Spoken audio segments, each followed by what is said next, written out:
Welcome into episode 23 of Lee Carvallo's Potting Challenge, a Simpsons gaming podcast that looks at all the highs and lows of the Simpsons tie-in video games, plus all the crime-ridden, society-destroying sandbox video games that helped shape them. I'm one of your hosts, Tommy. I'm not afraid to die. I'm Derek. Wait, who says that? That's just one of the random people that I think Pamela Hayden voices. There's like the lady that's like, I'm not afraid to die when you hit her. There's also the lady who's like, I'm scared and disoriented. And then I can't believe this is happening again. Yeah, this keeps happening. Yeah, it's so funny. Yeah, all the random women that I think it's all Pamela Hayden that's voicing all of them too. It's so funny. I think you're right. I didn't actually get like the. I mean. It's all incidental voices. Yeah. There's only just extra voices like with these kind of games and stuff like that. But they're so funny. I love all of the character, like the random one-off lines in this game. And in case you just didn't know what you clicked into, today we are starting our two-part series covering one of the biggest and most popular games in the Simpsons gaming canon. It's the game that allegedly inspired this podcast. It's the Simpsons Hit and Run. Yeah. Which only just occurred to me. That's such a dark title for a game. Hit and Run? Yeah. Well, it's funny because it's obviously a play off of Grand Theft Auto. It's got to be a crime, and hit and run is, I guess it makes sense. And also, you can hit people with your by kicking them, and you can run, so it makes sense. And they get up and run after you hit them. Nobody dies in this game. Yeah. Nobody. Yeah. Now, I mentioned that we are splitting up our coverage into two parts. So today we're going to talk a little bit about the gaming and Simpsons landscape leading up to the game and get into the early kind of levels. And then next episode, we'll talk more about the details about the game's legacy, the sequels, yes, multiple sequels that almost were, and the second half of the game through the ending, along with a breakdown of some of the nitty-gritty details about this game, because Derek, there's so much out there. There's so much information about this game. Like, sure. Honestly, probably more about this game than there are about some of the other games combined. Wow, you mean like Bart versus the Space Invaders? There isn't like deep 6-hour documentaries about all the intricacies that went into making every element of that complex, beautiful game. That's right. Also, Space Mutants, Derek. Wait, what did I say? You said Space Invaders. Oh, wow. Oops. Revoke that Simpsons card. But before we get into kind of everything that we have to talk about today, I just wanted to ask, Derek, how's the game treating you so far? It's really fun. I don't know. I didn't think I wasn't going to enjoy it. So like I was looking forward to a game that would be fun. And like, It is funny when you consider that it is like a GTA clone with the Simpsons skinned over it. Like I feel like if you were to like say that without knowledge that this game existed, you'd be like, that sounds kind of stupid. But like it is perfect because it's just a way to explore Springfield ultimately. Yeah. And I do think that they take away anything that is part of like sort of what you would know from GTA that wouldn't work in the game. They take it out of it and replace it with something more fun. And what results is just like exactly what I want from like a Simpsons type game, which is like I just get to go around Springfield and explore Springfield with characters that I like that say a lot of funny things and I hear a lot of funny jokes, and like that alone, like that's all I really need from it. And then the game obviously adds more than that to it. But yeah, so I mean it's just been really fun just to like hang out in it, you know. And just specifically so for listeners, we have up to this point we're covering up through level 3. We're splitting it at 3 because a couple of different reasons. Once you get past level 3, that's when localities start to sort of get recycled. Yeah. So it's a good stopping point, I think, for talking about the early game. And it's also like right where the story, I feel like, starts to actually pick up. Up to where you get to in like stage 3, it's just kind of like, I'm just doing a bunch of side missions for people in Springfield, and there's something going on. I don't really know what just yet. Right. Exactly. Not that like the story is necessarily too involved or too important, but you do start getting more like plotty details as you get into stage 4. Yeah. Yep. Yeah, that makes sense. So one thing as I was kind of like putting together the show notes and things like that for this, one thing I was thinking about was how kind of at the start of the series we sort of talked a little bit about how Simpsons games followed gaming trends, right? Like that was kind of one of the conceits that I think we posited, looking at just like the titles and like the actual games. And I think that's true, but I don't think they have done it as much as they have in more of the recent games. So going back to our Simpsons wrestling episode, I think it's pretty apparent that the lane at this period of time for Simpsons games occupies really that like firm genre parody sort of thing. Yeah. Like that's really what they start to veer into at this time, right? Like, would you agree with that? Yeah, I think that it makes sense. I think it's hard because I think from the sort of gaming industry standpoint, it's really easy to just lean in like, oh, you are reskinning quote unquote a game, or you're just like, riffing on a popular thing. But it's like The Simpsons is allowed to do parody. That's kind of what they're made for. So I do think that that's the other angle to look at these things on, is like, what is The Simpsons take on X? And right. Yeah. So I think that totally makes sense. I think there is a demarcating line at, I think you could argue maybe Virtual Springfield is kind of the first one that does a sort of like genre parody where it's in the genre that it is parodying. When you look at the Bart Versus series, House of Weirdness, those are both just platformers. Like they're really not like doing anything that is like parodying the genre. It's just, it is in that genre. That's so true. Like Virtual Springfield, they are like actually breaking the fourth wall often and being like, it's weird that you're like in my room right now, right. Like, kind of making fun of what that sort of virtual exploration type thing is. Yeah, that makes sense. The only other ones I would make that argument for, I think maybe Juggernauts is like close to being a parody, but it's more parodying like a thing. Like it's not parodying a game genre as much as it's parodying like just American Gladiator. Yeah, that's an odd one. It's definitely an odd situation. Yeah. So really, you start getting into these later sort of games, Virtual Springfield, Simpsons wrestling, road rage, skateboarding. It's very clear that they're taking a very popular trend, either a popular trend or a popular game, and doing their own very specific spin on it. Yeah. Of course, wrestling is just like wrestling games in general. Road rage, Crazy Taxi, skateboarding games. Like it's very easy to see that.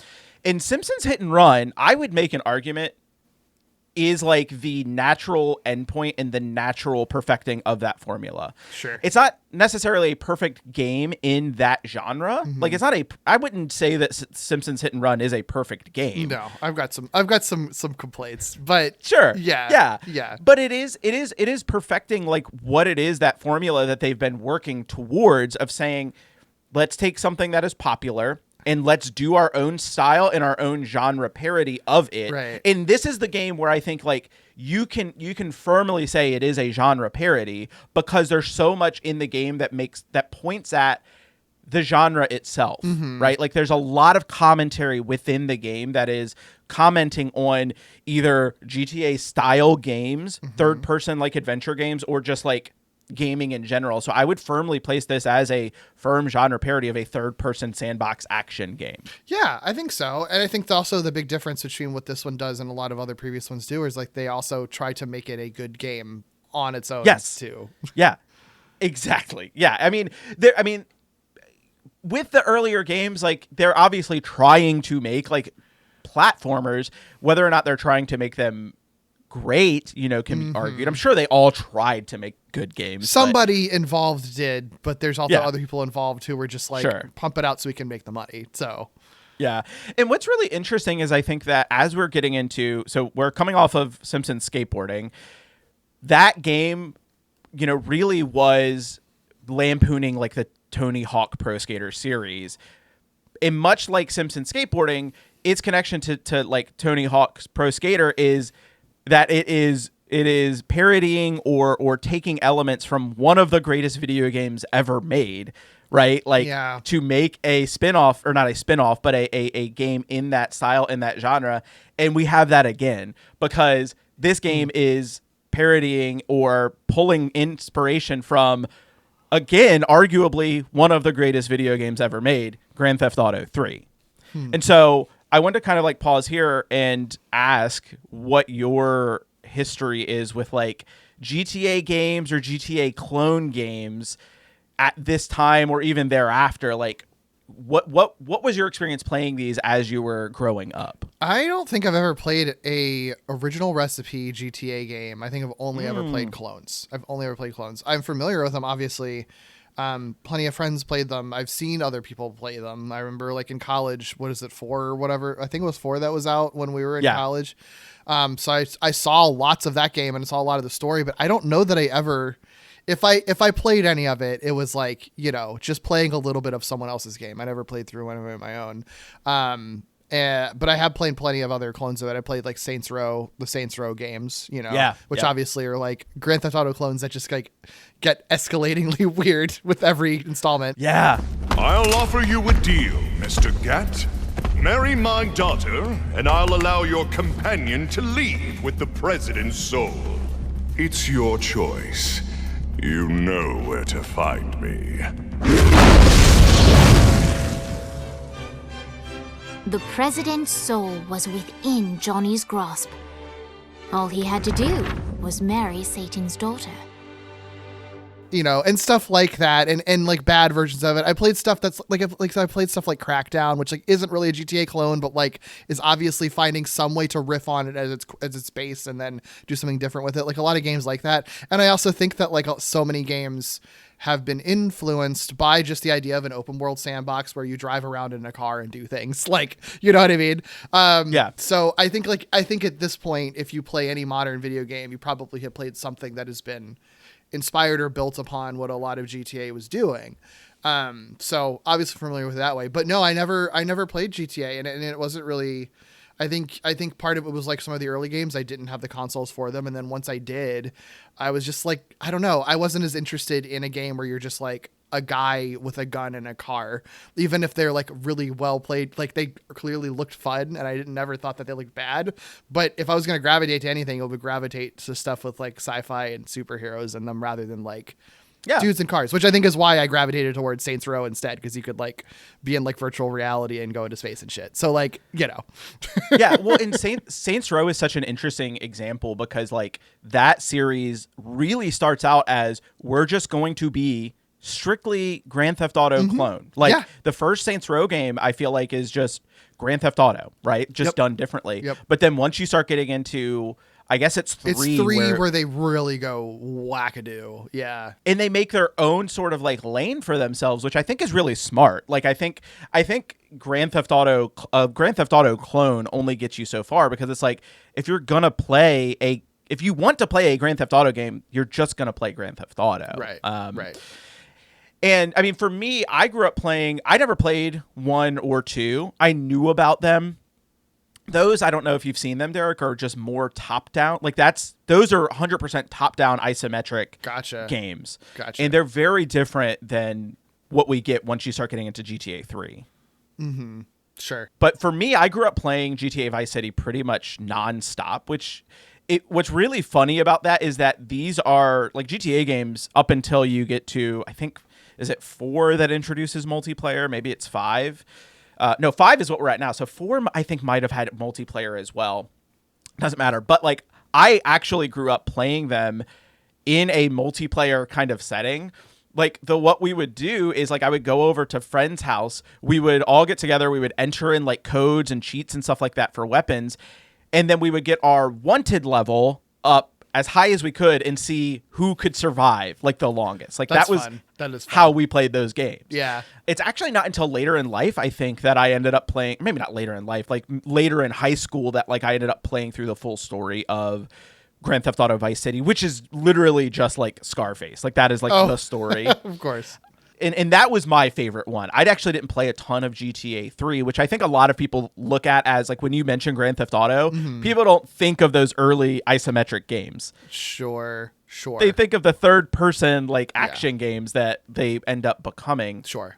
And so that's why I think the history for these games is very interesting, because like they go from something that is like the idea is there, but they end up transforming into something that is like both transformative for gaming in general, and like has like such a broad societal impact. Yeah, that is. I mean, yeah, it makes me think of like a little. Yeah, I feel like there's other situations like that too, where it's like the early days are so different. Like even like Fallout fans would hate me for saying this, but like Fallout 1 and 2 are very different games from like what Fallout 3 forward is. Yeah. And like obviously there's a lot of people who like Fallout fans who love the lore who I think are more into like the first two, but like I think what most people in the modern day generally and casually know of as Fallout is like what started with 3 and it going forward, like stuff like that. There is this sort of like, especially at this point in time, there is this trend, right, towards 3D gaming. There's a trend towards like what is the biggest thing we can do. The PlayStation 2 is out, bigger processors, stuff like that. And it's really like, how do we like blow things up, like, so to speak? How do we make things bigger and greater? Sure. That totally makes sense. So I do want to talk a little bit about the history of Grand Theft Auto just briefly, because like there's some interesting little tie-ins that I think are, if not related to The Simpsons, I think that the trajectory is very interesting to kind of see how things pair up. And I also think like to understand like why GTA gets so popular and why we get a Simpsons hit and run game. Like we wouldn't have Simpsons hit and run if not for Grand Theft Auto 3, like period. We just wouldn't. And I think part of the reason for that is the game Hit and Run starts out as just a direct sequel to Simpsons Road Rage. So there's a world where that we just get Road Rage 2 and you never get out of the car if we don't have something like Grand Theft Auto. So, Right. I'm not going to go too deep into this. If folks want more information about the Grand Theft Auto series, there is a fantastic 2-hour documentary on YouTube from user Nick930, just called The History of Grand Theft Auto from 1984 to 2021. It does the best job breaking down the history of DMA, Rockstar, and the Grand Theft Auto series. And one thing that Nick's video notes is that DMA, which will eventually become Rockstar, actually gets their start making Lemmings games. Lemmings games? Lemmings games. Lemons. I was like, lemons like lemon party, lemons like fruit. Small things amuse small minds, like the tiny critters in Sega's most addictive game yet, Lemmings. You can help them escape before they self-destruct, or you can just sit back and watch the little guys explode. Lemmings!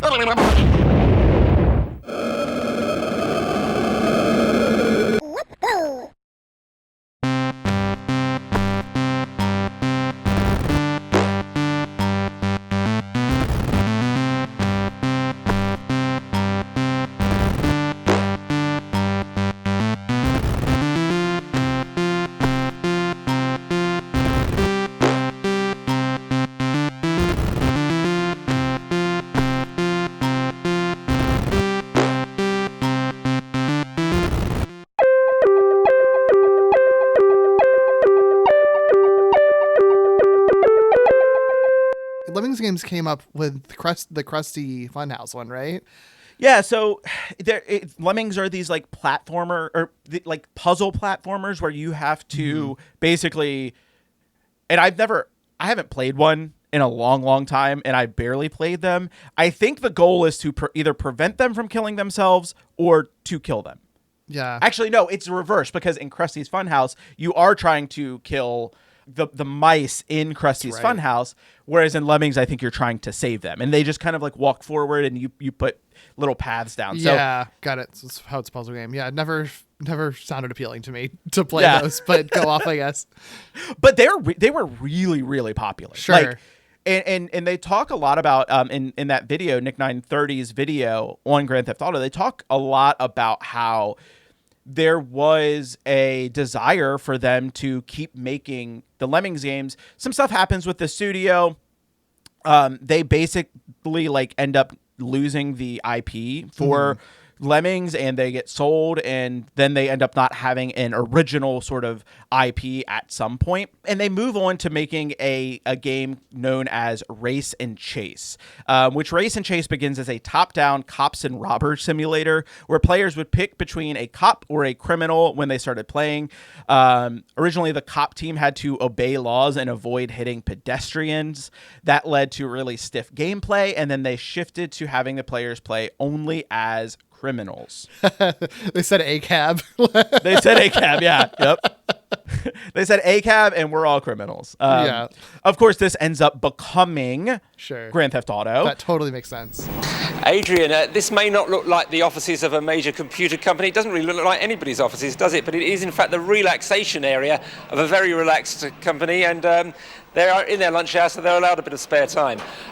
This is DMA Design in Dundee. They make computer games. They're only started in 1987 by somebody made redundant from Timex up the road, and they've grown very rapidly in the last couple of years on the back of the success of a game called Lemmings. They're now working hard on a whole lot of other games. They've got over 100 people here. They're talking of opening it up in America. Let's have a look at what goes on behind these screens. Now, all the people in here are working on what DMA hopes will be its new blockbuster. It's a game called Grand Theft Auto. It's got to be finished by the end of June, so they're involved in some pretty hard work in here. It's all about a car chase through the streets of a fictional, probably American city. Here are some of the maps they've been working on. And Dave here is one of the software designers who's been trying to put it together. Dave, just explain the point of the game. Well, it's a mission-based driving game where you're basically driving around the city, stealing cars, running over pedestrians. And pretty tame stuff then. Well, yeah, staying away from emergency services, police, and that sort of thing. It's driving in traffic. You've just got out of the car. Indeed. Well, we can go and we can take any car we want. Smashing. Now, joining me here is Gary Timmons, who's been here almost since the start back in 1989. A lot of bangs and crashes and excitement in that game. Is that what people really want, all that violence? We find that some people like that sort of game, different sort of people like different types of things, puzzle games, action-adventure games. We're finding that network games are quite popular these days. Now, tell us a bit about the people working here. Where do they come from? What sort of people are they? Are they what the ruder people in my office would call nerds? Well, we'll find that here we'll have people from a wide variety of backgrounds, people from art college, programming degrees. We'll have also some people straight from school who have joined the playtest department, that sort of thing, a wide variety. So the average age is 25, not a very formal company, it would be fair to say. That's correct. We find that we try to keep an informal structure here, not much for hierarchy. What are these people doing now? They all look like they're very busy at work, but it's actually it's the lunch hour now, isn't it? What are they up to? Some of them might be working hard because of deadlines that are coming up, but we find that a lot of people here actually have an interest in games, so they'll be playing probably the network games at the moment. So all those people sat there were playing games, and they get paid for that? Not at lunchtime, because that's what they do at lunchtime, but during the day it's paid for developing games and playing games. Now, what happens next for this company? How important is Grand Theft Auto for the future of the company? Grand Theft Auto is one of the first games that will be released with the BMG publisher, and we're hoping to develop future products and hopefully games that people find interesting and enjoyable, innovative products that nobody's ever seen before. You're just as good as your last idea, really, though, aren't you? Well, that's what they say, but DMA are hoping to keep on going on the success that they're enjoying at the moment. What's really funny is there was actually a bug in development that led to the cops basically ruthlessly and relentlessly attacking the players once they committed a crime, which they end up incorporating into the game as the wanted level system, which we see in Grand Theft Auto games and Simpsons Hit and Run. Which is that's a genius innovation, and it's so funny that came by accident. It was an accident. That's so funny, because that's like what gives these types of games any level of stakes. I think that's what makes them, that's what makes them not just seem like violent simulators, because there are consequences if you are too violent in them. So that's really interesting. Which people would argue and do argue later on, which we'll talk about a little bit, that the stakes aren't as high, because like when you get caught for, you just get out of jail immediately, or if you get wasted and die, you just respawn. Yeah. So not saying that they have a point, but I do think it is. But you're right. It does add like a level of stakes, and it does. I think it not only adds stakes, but it adds difficulty, right? Like the way in which the cops come after you in that game, and having to escape from them or trying to escape from them is very like. I mean, they can be ruthless once you get to higher wanted levels, especially in like GTA 3 and Vice City. Like, again, that was how I played the game a lot, was just like getting that wanted level up and then seeing how many like helicopters we could take out and like, you know, the cops on the ground, and like we would find like where's the perfect spot to like have a vantage point so they couldn't actually get to you. And so it adds an element of gameplay that I think is unique and really unheard of at the time. Yeah. And it's something that the game really needs to be interesting. Yeah, and also is very anti-authority in a way that like suits The Simpsons too, which makes it fit in perfectly once you do a Simpsons version of it. 100%. And I'm glad you mentioned that, because there's some other stuff that I think really relates to The Simpsons as well. So once they kind of formulate the idea of this being a Grand Theft Auto game, the developers sort of lean into that notoriety of we're playing a criminal simulator, for lack of a better term. They hire a man named Max Clifford, who is an infamous publicist and who is known for garnering sensational headlines for musicians. And he was brought on to help publicize the game. So talking about Max Clifford, there's an article in Wired by Chris Kohler from 2012 talking about GTA. And he says of Clifford, perhaps most notoriously, Clifford resurrected singer Freddie Starr's concert tour in 1986 by planting the sensational headline, "Freddie Starr ate my hamster," in The Sun, which is a British tabloid. Like the rumor of Ozzy Osbourne biting off the head of a bat, the story generated so much attention that it sold out Starr's tour. Such a weird thing. That was like just kind of the stuff that he did, was like planting stories, and they could be negative stories to try and like garner attention. Right. I don't know how familiar you are with this story, but where this goes, you can probably guess. He essentially drums up the first sort of moral panic around Grand Theft Auto. He encourages the marketing team at BMG Interactive, who's the publishing partner for DMA at the time, to lean into the, quote, criminality of Grand Theft Auto, noting that he would get the right people upset about the game in an effort to get attention on the game's release. Wow. I always assumed that it was like an organic moral panic thing. I didn't realize that this was kind of an orchestrated moral panic. That's so funny. Well, for the first game's release. Oh, okay. Yeah, but I mean, you could argue that because it gets they orchestrate it the first time around, that when it happens later on, which we'll talk a little bit about, there's probably a connection to the fact that they already had that notoriety and that stuff in the papers, that like, of course people are going to start picking up on this again. So again, this is from Chris Kohler's piece for Wired. Clifford told members of the BGM team, "We'll encourage the right people, that it would be good for them to speak out on how outrageous this is and criticize it," saying that he'd, quote, "feed the stories into the ear of a lord somewhere, that there's this game developed in Scotland, which is utterly despicable, and then at the end of 3 months, you'll be in prime time." So they're trying to drum up, you know, these sensational headlines in sensational sound bites for the game's release. And as promised, a lord does speak out in the House of Lords in 1997, condemning the game and basically calling attention to how bad it could be for children. That's how you sell video games, man, is by saying it's going to be bad for children.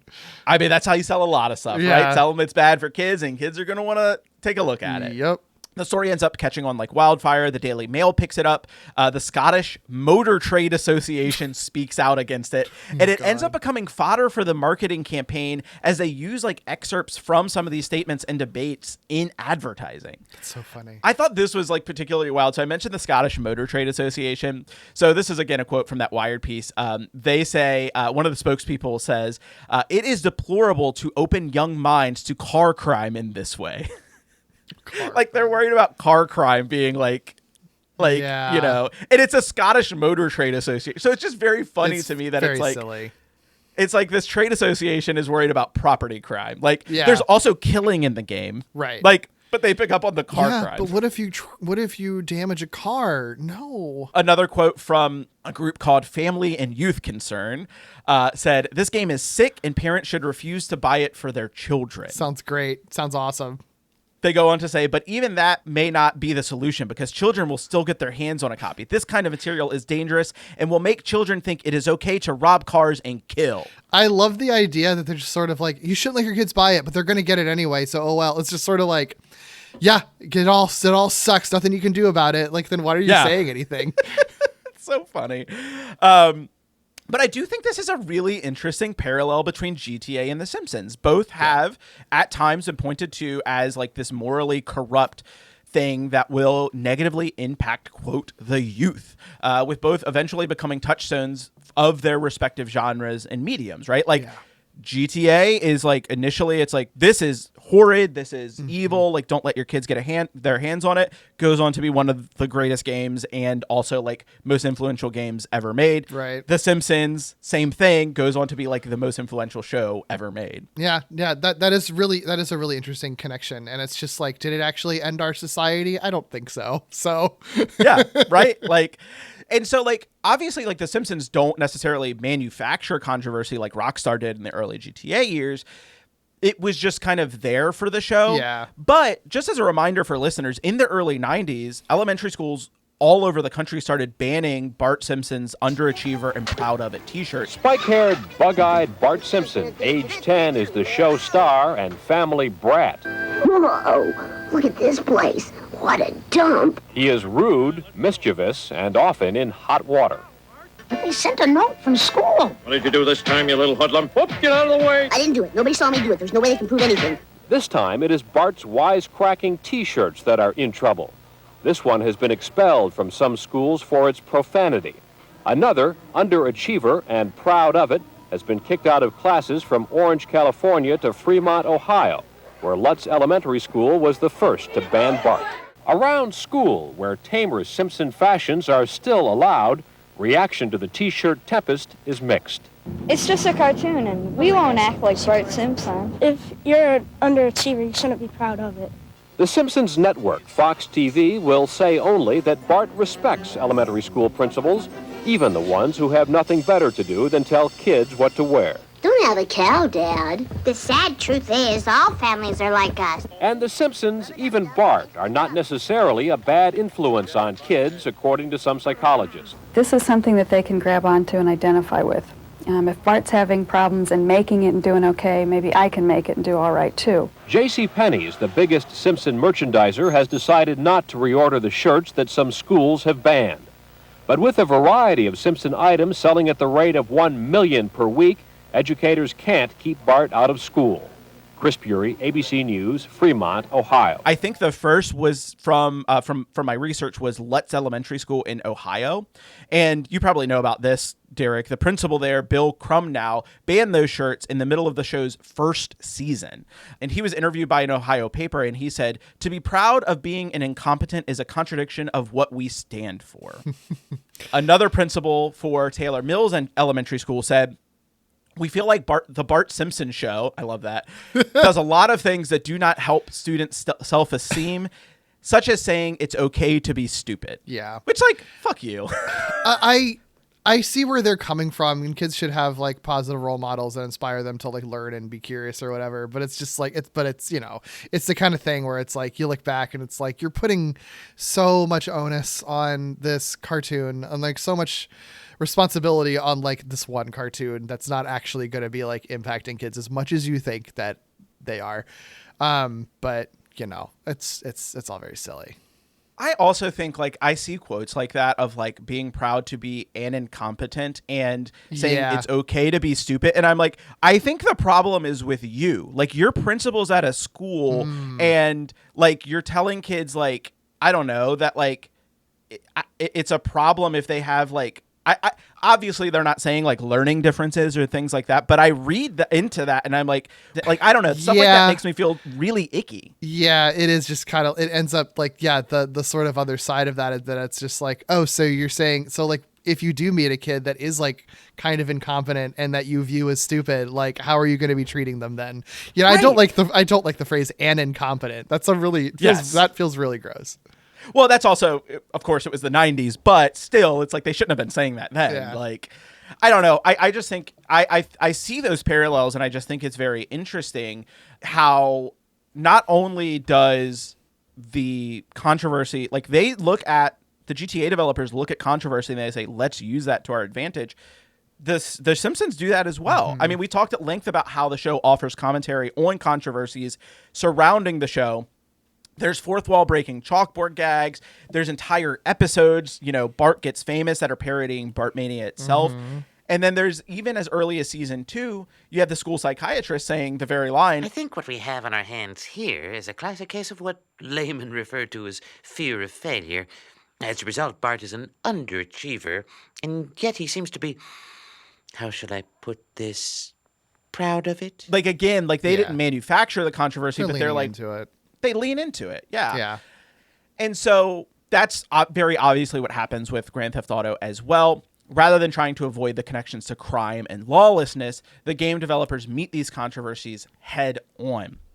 So jumping back to GTA really quickly, Max Clifford, that publicist who helped bandied about much of the controversy surrounding the initial game, he had this to say about the manufactured controversy. He said, "We got it across to 12 to 13 million people because it's controversial.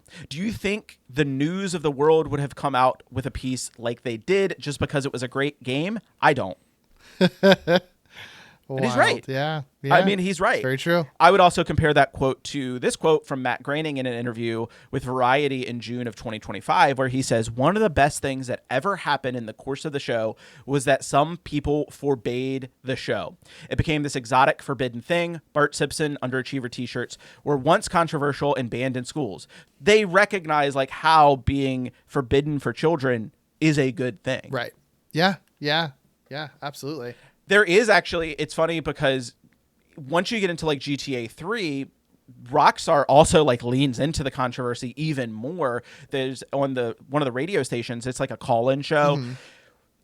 Someone calls in and talks about the harm of like video game violence, within the game. It's one of the radio stations you can listen to. Okay, and speaking of impossible, Jane from Cedar Grove is on the line, and she wants to talk about how difficult it is being a parent today. Hello, Jane. Hi, Laszlo. I love the show. I'm a first-time caller. I wanted to say something about these video games. They are warping our kids' minds. My son's dog, Bugo, got hit by a truck, and he says, Mommy, Mommy, where's the reset button? Kids these days, they think life is a game. Well, it's not a game, Laszlo. It is very, very serious.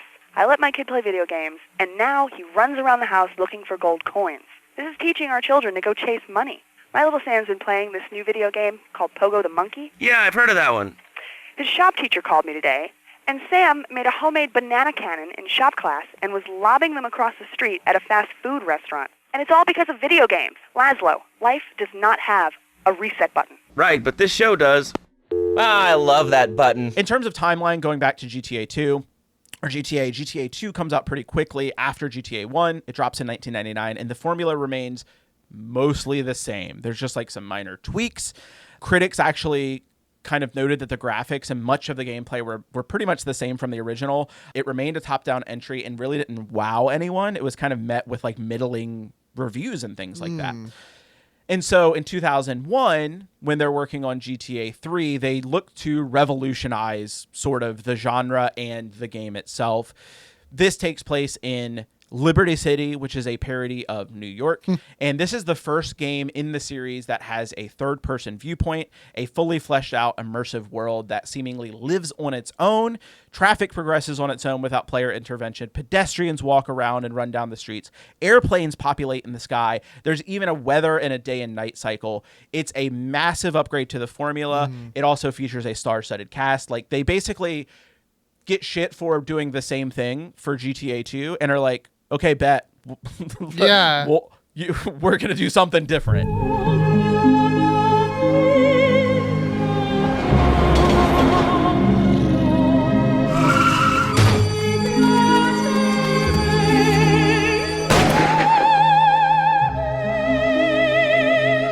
Experience has taught me that a man like you can be very loyal for the right price.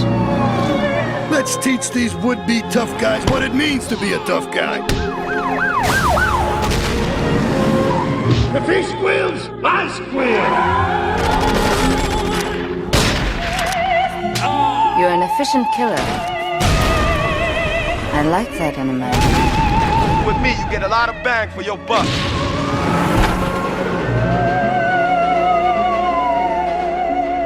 I see nothing but good things for you, my boy. Anything you want.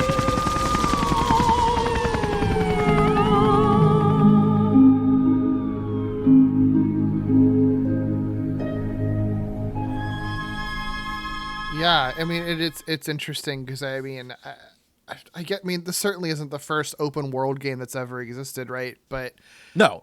But the idea of doing an open world game where you can just like jump in cars and drive around, I don't know, that feels particularly unique. Like there's almost like a certain level of mundanity to it, I think, that feels kind of revolutionary, like it's not like you're like a superhero or something jumping around in an open world setting, or it's not like a fantasy or sci-fi setting or something like that. It's just like, what if you were just a guy in a city who could just like drive a car around, and like the only thing that makes it a little bit fantastical is like you also have a gun and steal lots of cars very easily, but like that's still like technically a realistic thing that can happen, Yeah. Well, and I think what you're touching on is like that realistic element, like that is what they're going for with these games, is immersion, right? And I think that's kind of a double-edged sword in a way, because obviously the first manufacturer controversy is not the only controversy that ends up happening with these games. Yeah. Do you have any like recollection of like a lot of the moral panic around like GTA 3 and Vice City when those came out? Was there sexual content and stuff in those? You're thinking, well, yes, but you're thinking of I think what you're specifically thinking of is the hot coffee mod. And that was the San Andreas thing where there was code left in the game where that was accessible for players if I don't know exactly how you could access it, but basically it was like a full sex scene that the players could act in. Got it. That's right. I do remember that. Yeah. Yep. And so that actually led to it getting flagged for an adults only rating for a while until they like actually removed that code from the game. Wow. Okay. Yep. Okay. That's probably the most interestingly enough, I think it's the most known controversy around like some of the GTA games, even though some of the other ones that we'll talk about in a second actually involve people being killed. Oh my God. Which is wild. Whoa. Yeah. But so GTA 3 comes out. It's massive. It's a huge hit. Although initially it's kind of funny when they first show the game at E3, people are like not really that into it. Like they're just kind of like whatever. Interesting. But I think it is part of that element of like, well, it's two things. One, I think because GTA 2 was seen so negatively and so mid by like a lot of the gaming press that they were just like, we don't really care about this. And also, again, it's that mundanity of like, you're just walking around a city that people were just kind of like, well, it doesn't play that well until you're actually like immersed in the game. Yeah. But when it does come out, I mean, it sells like gangbusters. They have a non-mainline sequel that comes out a year later. That's Vice City. That was, for the longest time, I think probably still is my favorite in the series. Hey, lady, you know what I'm gonna do? Something like this. Vice City is 24 karat gold these days. We send someone down to cut ourselves a nice slice.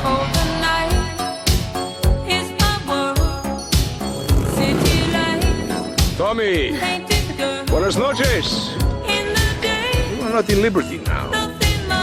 Here, we do things differently.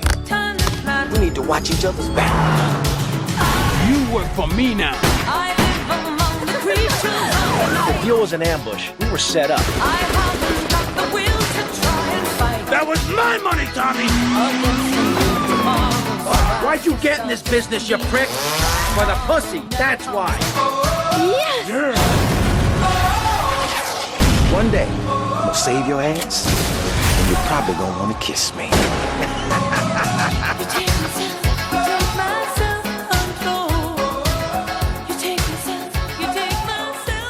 Every single cutscene in that game is fully voice acted. The style is turned up to 11. The story becomes a major focus point. It borrows from 80s hits like Scarface and Miami Vice unapologetically. Sure. I think even like one of the main voice actors is like an actor from Miami Vice in the game. Okay. Yeah, which is really, really cool. Yeah, it's neat. The goal with the formula, again, like you had pointed out, is that they're really seeking out to make the player feel very immersed in a fictionalized setting that feels real. But, of course, that comes with more scrutiny, more controversy, and more discussion about how the games were impacting kids. So, in an interview with The Ringer, Doug Lowenstein, former president and founder...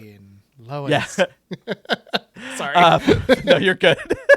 Former president and founder of the Entertainment Software Association, the trade association for video games, said, when GTA 3 came out, there was already a continuing spotlight on the video game industry content by people in the media and people in policy and in the broad parent advocacy community, which spawned conservative religious organizations to more mainstream watchdog organizations. These GTA 3, with a lot of innovative technology, pushed the envelope creatively and artistically, and also from a content standpoint, and in so doing became the new poster child for those who would attack the social effects of games on users.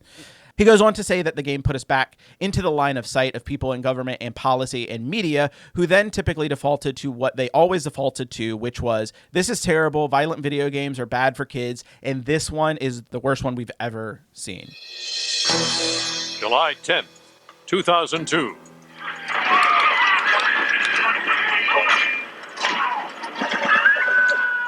This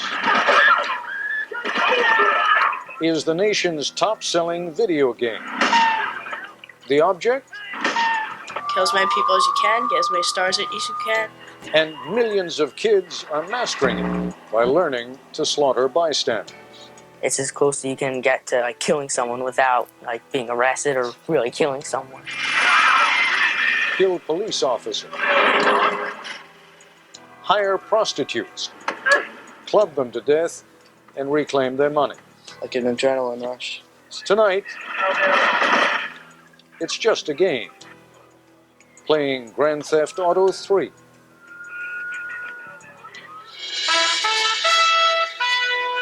From ABC News,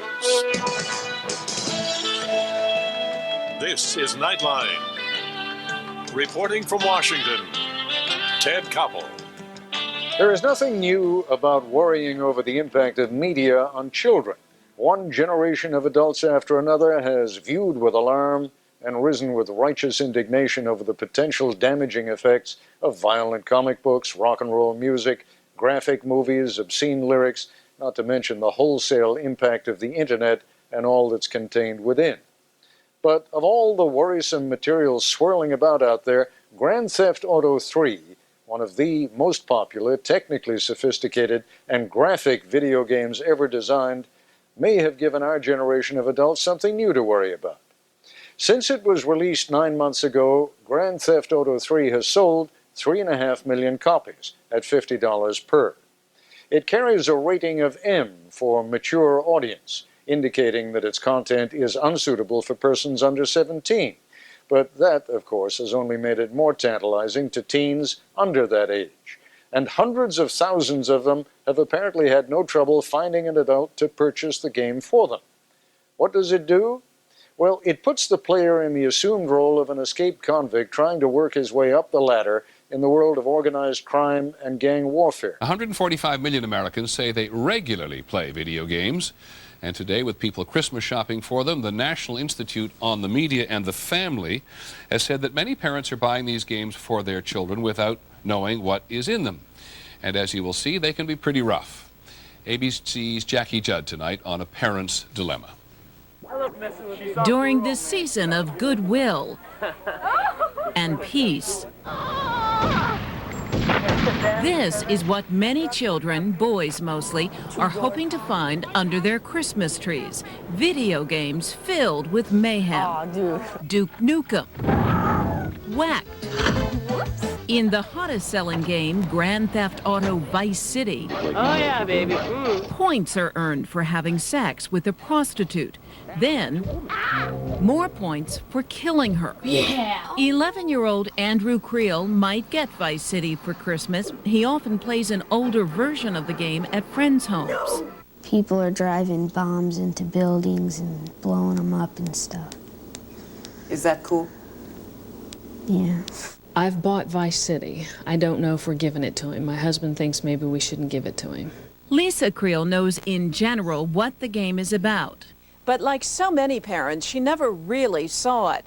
A survey of 600 parents and teachers showed that only 3% actually were aware of the content, especially the increased violence towards women. What it does is it contributes to a culture where women are objectified, where women are treated as sexual objects, and in extreme cases, where women are attacked.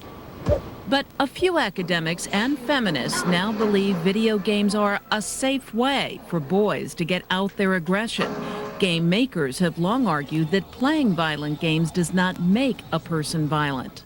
People who try to scapegoat technology, entertainment, games for crimes are really, I think, making rather fanciful and, frankly, fairly demagogic leaps. Lisa Creel agrees with that. Still, when she saw Vice City up close, okay, that was pretty bad. she had second thoughts about giving it to Andrew. It's you inappropriate. think it's going back? Yeah, it'll probably go back.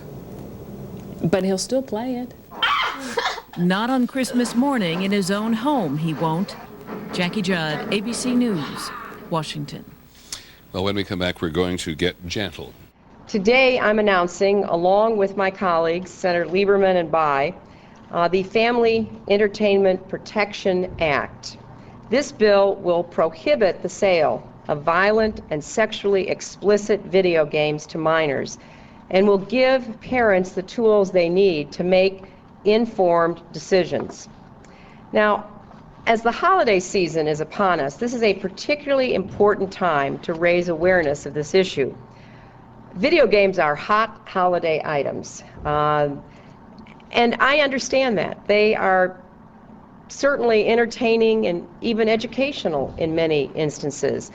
They can help our children learn, they can increase hand and eye coordination, but it is also clear that there are games that are just not appropriate for children.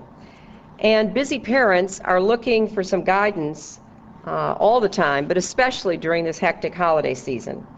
Now, as you can see from the posters that we have displayed here, many games contain content that is deeply disturbing. It's almost routine in popular games for players to spray other people with Uzis, to drive over pedestrians, to kill police officers, to attack women, and in some cases, even to engage in cannibalism. Players commit gruesome acts like these using top-of-the-line graphics in stunningly realistic detail. So there was a lot of coverage about GTA 3 and Vice City, and obviously even San Andreas, but that's a little bit later on, about how ultra-violent they were. Sure. And I think part of that is, I mean, unfortunately, due to the aim for reality in these games, for better or worse, they were very immersive games, and they accomplished the part of the mission they were setting out to do, to make players feel like they were really, really in the game. And so that made it a lot easier for media outlets and public figures to point to the game and say, that's a real life simulator where you can spawn in guns, pay sex workers, and then kill them to get your money back, and go on rampages throughout cities that look an awful lot like New York, Miami, or Los Angeles. Yeah, I mean, it makes sense. Like, if you're looking, I mean, you know, they've been... It's been a long cycle of, you know, the media and various organizations like trying to point to some type of media that they say is inspiring kids to violence, right? And video games have always been a target.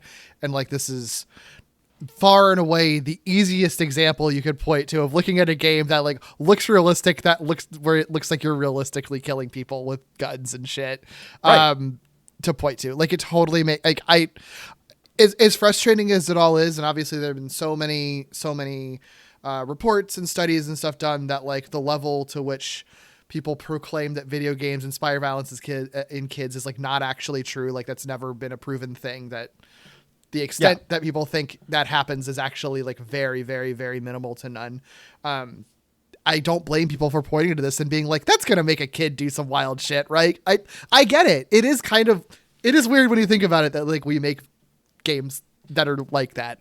I enjoy playing games that are like that, but it is weird if you think about it that we make games that are like that, you know?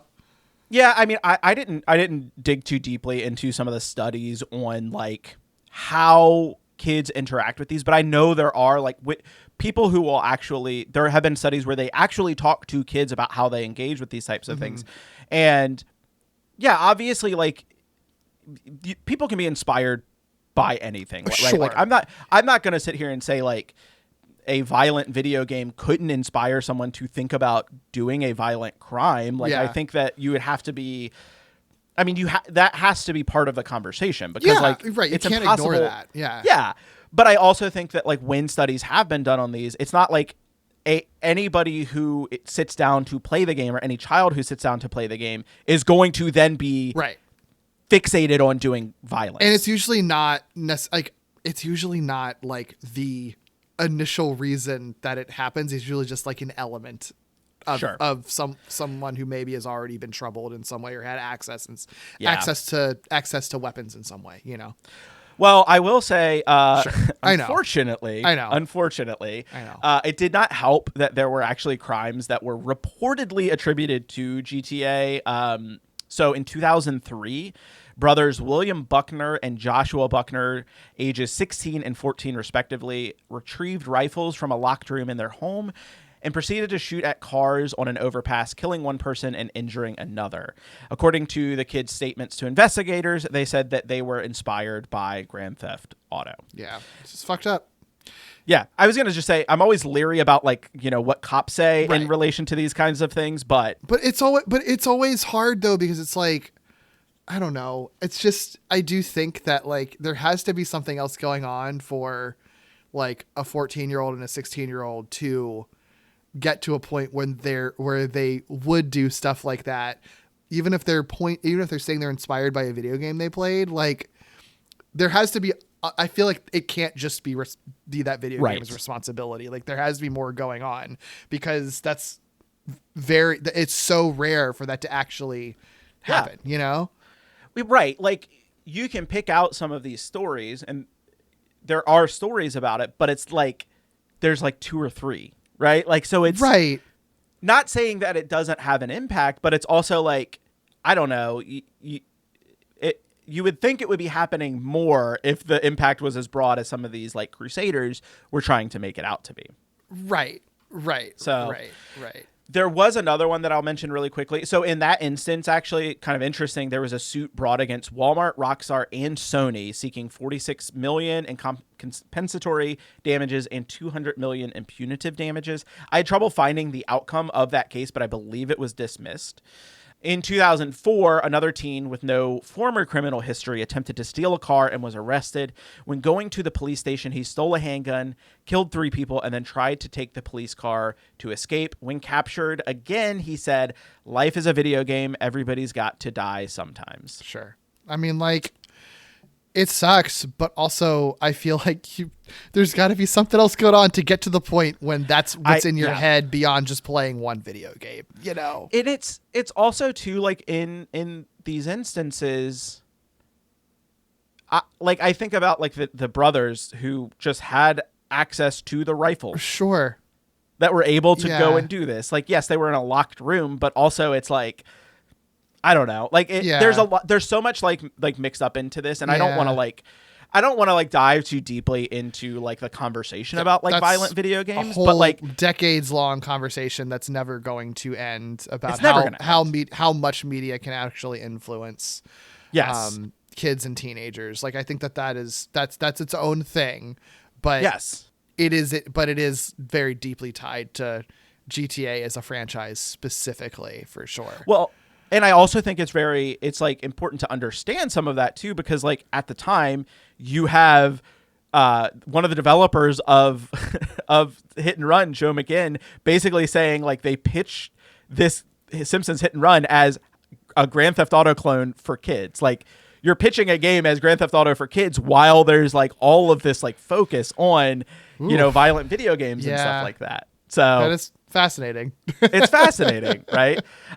Before we do shut the door on GTA entirely and move into the Simpsons GTA, since we are a queer podcast on a queer podcast network, I do think it's important to at least note that GTA has a long-standing history of having pretty horrendous portrayals of queer characters in their games. I know that in recent years they have made tried to make attempts to make amends at that. And like, I think there was like a GTA, I think it was GTA 4 re-release or something like that. They had changed some of what was in those games before they re-released it to try and, you know, be better allies. Because here's the other thing too, is like where GTA ends up going, one of the most popular things with the Grand Theft Auto series right now is Grand Theft Auto roleplay. Like people role-playing in Grand Theft Auto online. And like, there's a lot of queer creators that like do role plays and like stream on Twitch and stuff like that in these role playing games. And so like, it's, you know, I think Rockstar recognizes that like the queer, like a lot of people in the queer community look to these games. And so I do think they're trying to be better about that. But like some of the older games, man, like it's bad. Like it's real bad. Sure. And I do think we just have to like, you know, mention that just because, absolutely, you know, we need to, and like they need to work on that moving forward and keep working on that moving forward. For sure. I know that was a very quick brief history. Usually our brief histories aren't that quick, but is there anything else you want to talk about third person action games or GTA in general? No, I think it's just it's I think it's hard to overstate how influential I think this is, because like I do think that basically, again, like you said, like open world sandbox games, they existed before GTA, but I do think the way that GTA works with the sort of living, thriving city, like I do think you have to really acknowledge like so many games you play now, like any Spider-Man game you play now is like a little bit inspired by GTA, you know, like, which is weird to think about. And I do think that just sort of speaks to the importance of this. And so it's like, you know, no matter where you might personally land on some of the controversies and stuff, or like the level of violence in it, or how these games actually are content wise, I do think that the structure that they innovated, it's just kind of impossible to deny that it did genuinely like change video games forever. And I don't know. I think that's kind of cool. And I do think it's really interesting. And I think it's really interesting to like see what aspects of it I think have just affected all video games. And then for the Simpsons hit and run game, what aspects of this game are pulling from GTA directly that are intrinsic to a Grand Theft Auto game beyond just the open world aspect of it. Right. Yeah. I mean, I think there was a period of time where it felt like every single game was trying to do like a sandbox element, right? Like, yeah. Of like sometimes when they shouldn't have. Yeah. So like, and I mean, even to, like you said, even today, like you have like your super popular Spider-Man games that are like owe a huge debt to these games. Now, I will say, like, again, like we talked, I trying to be very like unbiased in terms of like takes on this game. Like I mentioned how like I loved Vice City when I was growing up. I'm not really that into Grand Theft Auto games anymore. Like I truly am not. Like I know that 6 I guess is on the horizon now, and like it's like huge thing, and people are like talking about how it's going to be like this hugely influential game. I honestly don't care. I probably won't play it. Like I haven't really played them since I played a little bit of 4, but like I just kind of fell off. I think there's some level of like at that period of time where it was like also that like 2000s humor of like punching down a lot of the times, and I do think, yes, I think there's that, and I also think like there's less of an appeal for it because so many other games have riffed on the things that make these games fun, but like you don't have to be just like, you know, a literally like violent criminal with a gun stealing cars all the time, which again I think can be totally fun in a video game. I got nothing against that. I totally get the appeal, but like you don't have to be just that to basically follow the GTA formula, which I think is really interesting. But that does kind of I do think it loses the sheen a little bit. Like the downside to being so influential is that it's like, well, now you've just basically made what your game is what 99% of video games are, which makes them seem less special, you know? Right. Yeah. And I also just think too, like, I don't know. There's some level of me that's like a little cynical too, of like every time a new GTA game comes out, it's like, this is going to be the greatest video game ever made. And it's like, I don't know. Like, games have progressed so much now, and they do so much different stuff that like we have an open world, like Dark Souls game. You know what I mean? Like basically like in Elden Ring, it's like, and that is like putting, you know, the level of a different genre on top of like an open world sandbox game. So it's like, do I really need like the real life element of it, the real life simulator piece? Yeah. Personally, no, I don't. So, No, but some people are into it. So some people are into it. Like that's not me. Like if you love a GTA game or like that style of game, like that's fine. I'm more just saying like for me personally, they just don't hit. Anymore. Yeah. It is interesting how those things evolve and change. Yeah, for sure. Well, let's jump into, that was kind of a little bit of the gaming landscape, at least the important gaming landscape that is surrounding this game. Mm-hmm. Let's jump into the landscape of the show. And just to remind folks, so Simpsons Hit and Run, the game that we're talking about, released September 16th in North America, 2003.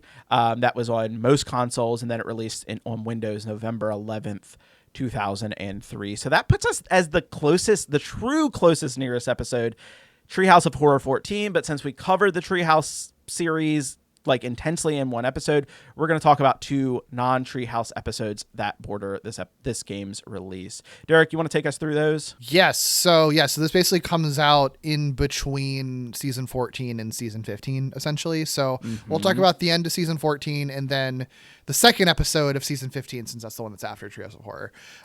So the first one, the season 14 finale, is the episode Mo Baby Blues, which is the 22nd episode of that season from May 18th, 2003. The gist of this episode is that Mo and Maggie form like a special relationship after Mo rescues her.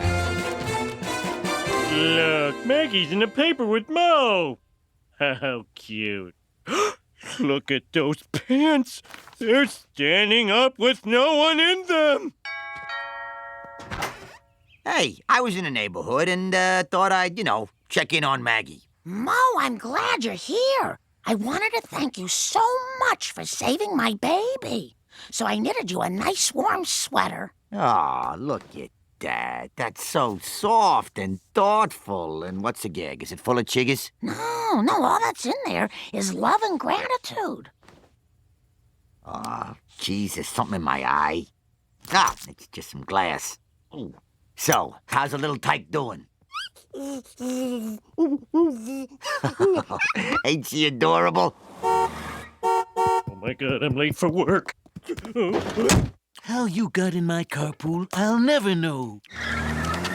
The Swedish are coming! The Swedish are coming! Oh, Lord, why do they keep changing his medication? Look at me! I'm Speedy Alka-Seltzer! Whoa! Mo, I gotta handle this. Can you keep an eye on Maggie? Me? Yeah, yeah, sure. If you don't think I'd spook her or nothing. No, you'll be fine. I'll be right back. I got lingonberries! So how's it going? Hey, you want to see me dislocate my arm? Take a look at this. Ew. And then it becomes, and at first it's a nice little relationship, but then he becomes too attached to Maggie and too obsessed with like kind of being her guardian that it weirds Homer and Marge out, which causes that conflict until the mob gets involved randomly in the last act of it, and then sort of resolves everything. So that's kind of the gist of this one. I like this one. I think this one. So here's the thing. I really like this episode up to a point. Sure. And then when I feel like when Mo starts getting like weird about Maggie, I start feeling a little weird about the episode. I love like the whole first act of this episode. It's really once you start getting into the middle of the second act where I'm like, I don't know. It just feels a little off to me, but I do love the concept of this. I think it's a really great like idea for an episode. Yeah, I think it's really it's a really inspired character based idea is what I like about it, and then it's sort of it's like pinning two characters together that you never see together in a way that makes sense. Like Mo's always a lonely character, and then to be what happens if Mo takes care of a baby? It's like a very simple, like it feels like an early season kind of idea. Like it doesn't feel like a season 14 idea. It feels like a like a season 3 or 4 idea. I don't love the mob stuff at the end of it. I do like the middle section though, because I think it's very in character for Mo to like get too into what he's doing and get like weird about it and get weird about it to a point that weirds out Homer and Marge, because he is like a lonely guy who doesn't do personal interaction and social interaction very well. And I think that there is something very insightful about the idea where like if you are someone that really has like just such like a dark, sad soul and is such a lonely person for such a long time, that the second that you find something that like brings you any semblance of joy, you're gonna go so hard and be so overly attached to it to an unhealthy point, because that's literally the only thing in your life that's bringing you any joy. And I think that can become very dark really quickly. I think it's actually a really smart, kind of insightful direction to that storyline, you know, if you want to introduce some level of conflict. And I do think what I appreciate about it is that it is a very in-character conflict, whereas I think a lot of problems that I have with this era of the show is that conflict that gets introduced is just sort of random outside circumstances types of things, like the mob thing at the end. Like they make fun of it, but it is just so weird that the mob just shows is just like hanging out outside the Simpsons house. You know, like they make a joke out of it. Well, it looks like Maggie crawled through these bushes, spit up over here, and crashed her tricycle into the wall. No, that was me. Here's a clue. A discarded orange wedge. Orange wedge? Marge, do mobsters ever congregate outside your house? All the time. Sometimes I bring them lemonade. Listen, I think we might have to make a trip to Little Italy. I'll get our little passport. I like that they comment on that. And I do think that it's smartly written to tie it into Mo telling Maggie the story of the Godfather trilogy, you know? Like, I think that, so they make it make sense, but like, it's still a little bit odd, but normally this era of The Simpsons, that would have been the second act swerve, is like some random sci-fi or genre thing happens in the middle of it that makes things go wackadoo, you know? I appreciate this episode. Like, I really do. I think it is. It's not like a bad episode, especially for like a season 14 episode.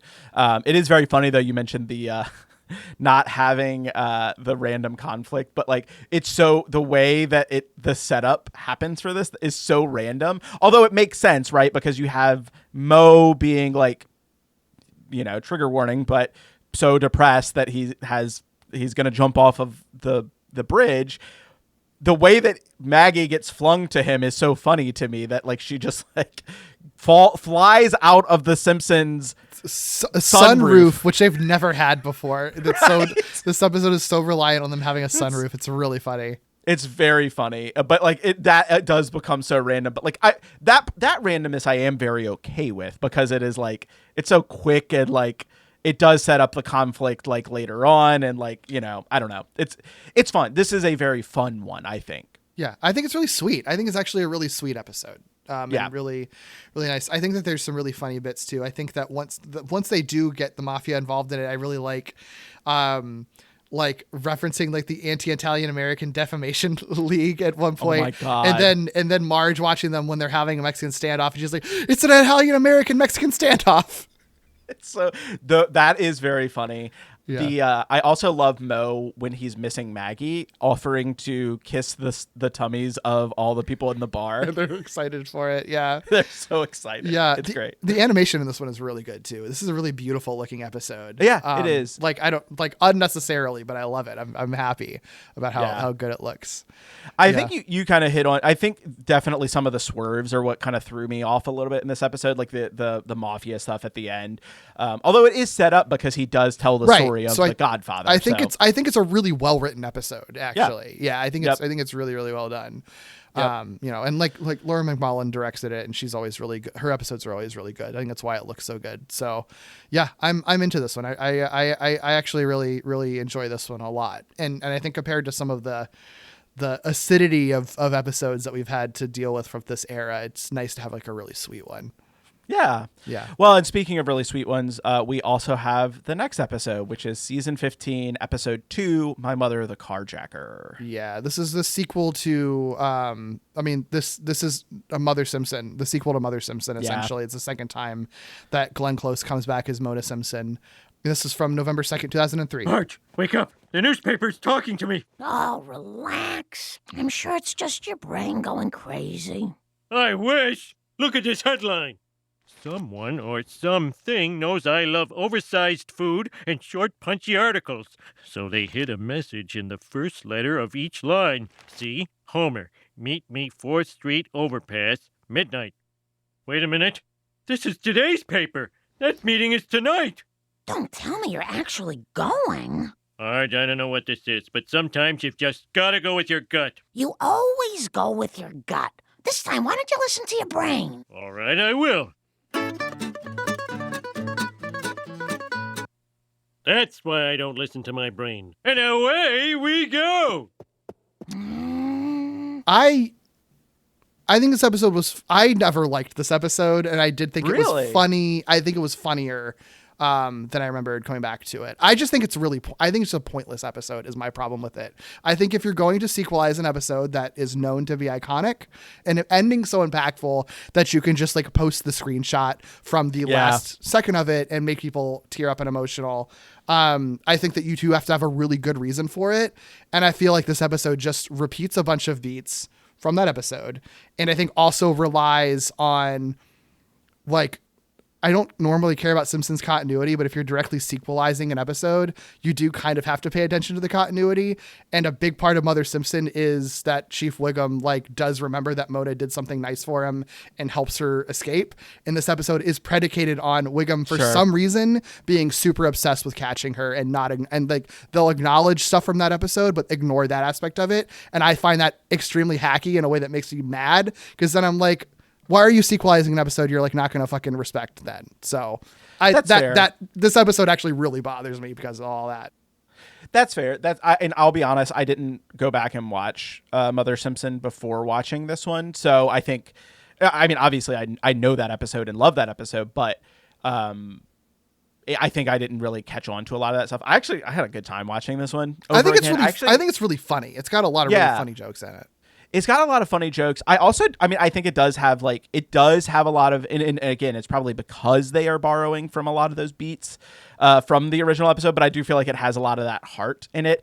I think for me, because, again, this is like, I think I remember watching this episode like when it premiered. Oh, nice. I feel like this is one that I watched like live. I definitely did because I remember it being really heavily advertised that Glenn Close is going to be back again. And so, like, I think that, like, maybe that's why I have, like, such fond memories of that one. And I only watched probably Mother Simpson as, like, you know, obviously on, like, syndication or something like that. And not that that should affect anything. But, again, it's kind of that, like, when we came into our own of, like, being able to formulate opinions about stuff and, like, what was live with The Simpsons and stuff like that. And so I probably just have, like, a lot more nostalgia for this one because I do remember the bus sequence and the newspaper I think bit. it's really the absurdly long newspaper bit, like hidden message in the newspaper, is very funny. And she talks about like going to dinner with to like a diner with a nice couple and having Rhode Island clam chowder. Like it's very funny. That is very funny. Homer, it's 2 a.m. I couldn't sleep because I thought there might be a sign of my mom in one of these articles. They never did find her body. Then what was in the coffin? Last week's garbage. I missed the pickup date. But it doesn't matter because my mom is alive, see? I am okay. Get it? I am okay. Okay, homie. If it makes you feel better, I think your mom's all right, too. Hey, as long as we're thinking about her, Grandma's still alive. Come on, big guy. This'll help you get to sleep.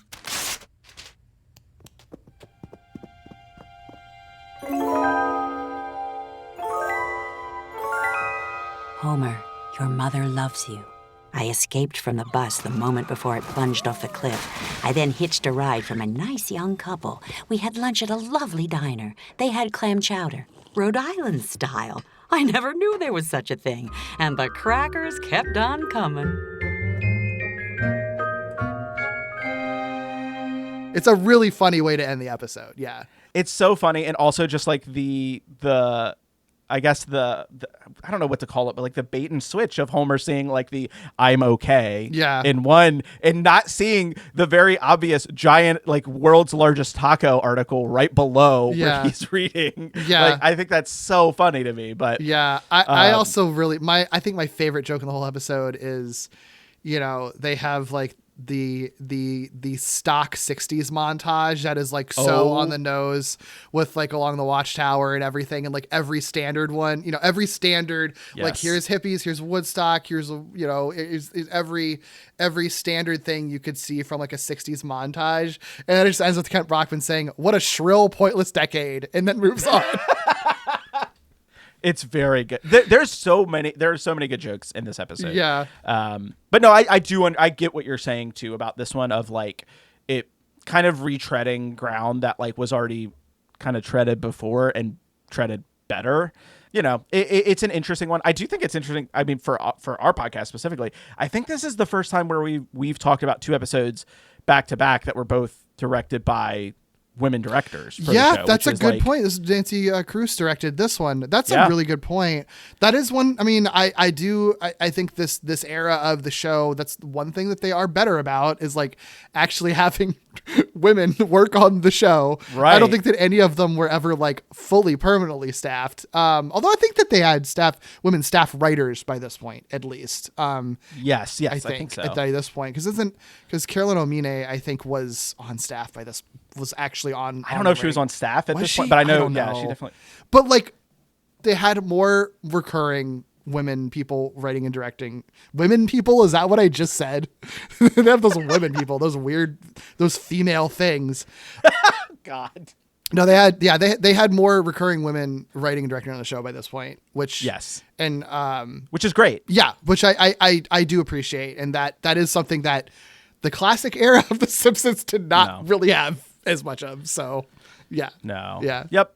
But very cool. I mean, again, we do have Treehouse of Horror in the middle. Actually, that would have had multiple directors, right, for that. So I didn't look up that. But for our purposes, for our podcast episode, I just thought that was a really cool milestone. So very neat.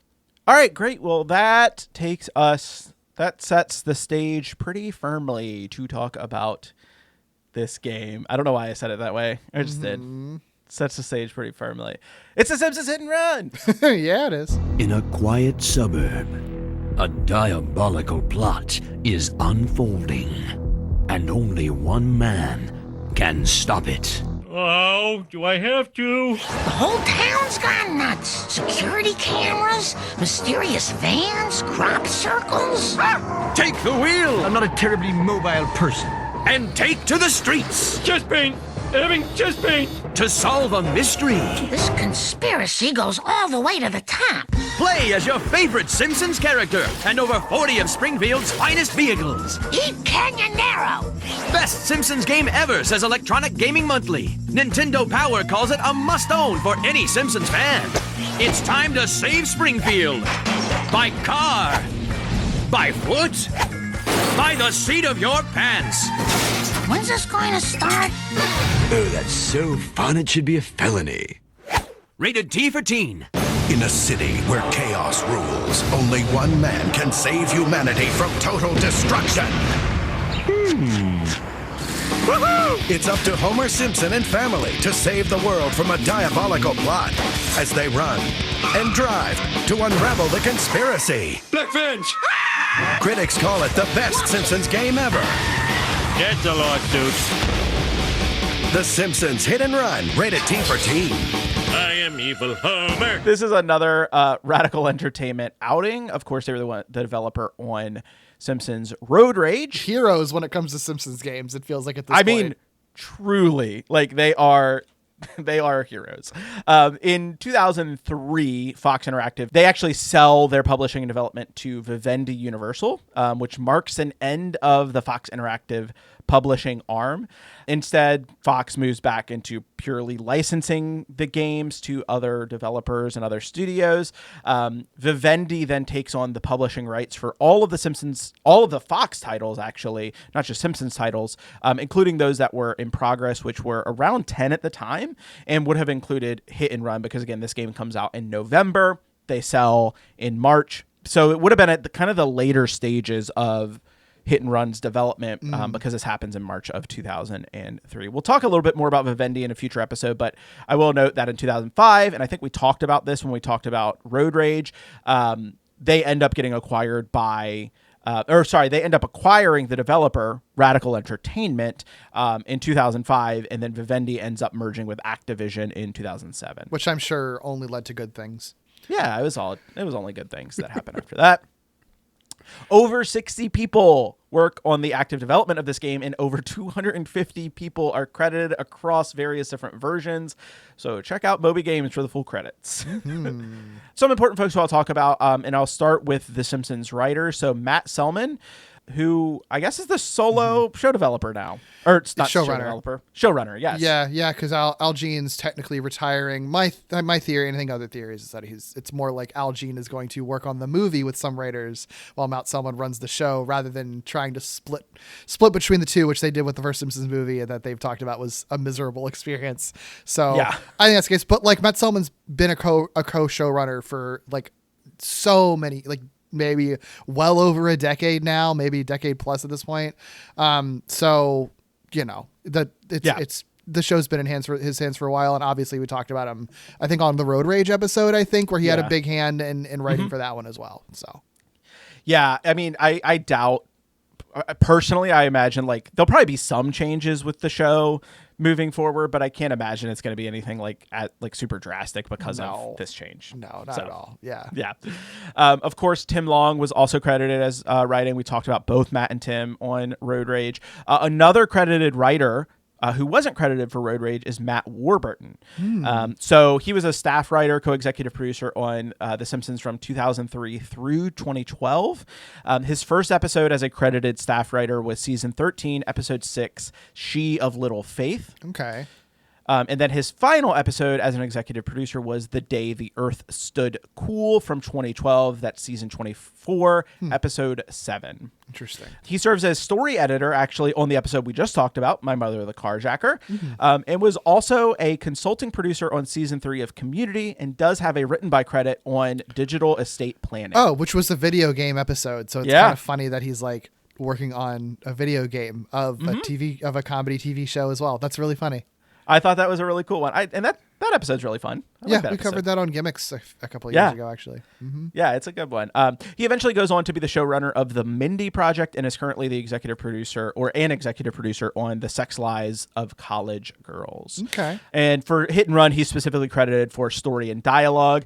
He will end up going on to work on the Simpsons game as well. I do think it's very interesting that he's writing story and dialogue in this game very early in his Simpsons career, when you think about it, because it comes out in 2003 when he is a staff writer. So I don't know how they pick which staff writers to work on this stuff. Maybe I'm not actually sure how that works, to be honest. That's interesting. I'd love to know more about that. Like, how does Matt Warburton get picked as one of the staff writers and not, insert other staff writer here? Yeah, I mean, I have to imagine it has to do with availability and things like that too, and who's interested in doing it, and who, people throwing their name in the hat to basically apply for a side gig kind of thing. I don't know. That's my guess, but yeah, that makes sense, and that actually would make sense as to why he's such a young staff writer doing this, because he's probably not as ingrained in the writer's room, and so they're like, let's give someone who's new this video game that is not as important to us as the actual show.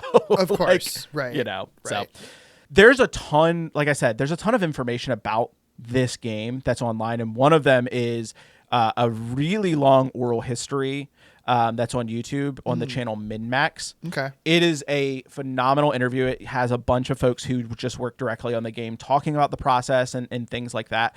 They talk a lot about how, and we talked about this with Simpsons Wrestling, where they mentioned that the dialogue, a lot of the folks working on the game would actually write the dialogue and then send it to the Simpsons writers to either punch up or, do stuff with. The Simpsons writers would write direct lines and would write some stuff for the script as well. But the people working on the games were also doing a lot of that work too, which I think is very interesting. I think it makes sense, because writing for a game narrative is very different than writing for an episode of television. So yeah, I think it totally makes sense. Super different. And I do think it is funny that, so with Simpsons Wrestling, they mentioned how some of the stuff that they wrote for that game would not get past Fox. They were you have to take this out. That same thing happens here, where some of the stuff that the Simpsons writers are writing, they say is too much and they have to actually pull it out. So it's just so funny because it's like the famous thing with The Simpsons for such a long time with Fox is that they like never, like the deal that they had with Groening and everything was like that they wouldn't get notes. So it's funny, or at least if they got notes, like they weren't required to like follow them. Right. So it's, but I guess like that deal wasn't made for the game. So it's sort of like, well, we're going to take advantage of that and give as many notes as possible. That's so weird. Well, I also think like too, you know, the game itself has like a specific rating and like, I don't know. Yeah, I like, guess it's true. Cause it's, there's a little more, there's like more not more at stake, I guess, but like more factors to be worried about. Yeah, I guess that makes sense. Yeah. So in that interview, one of the producers for Fox, John Melchior, noted that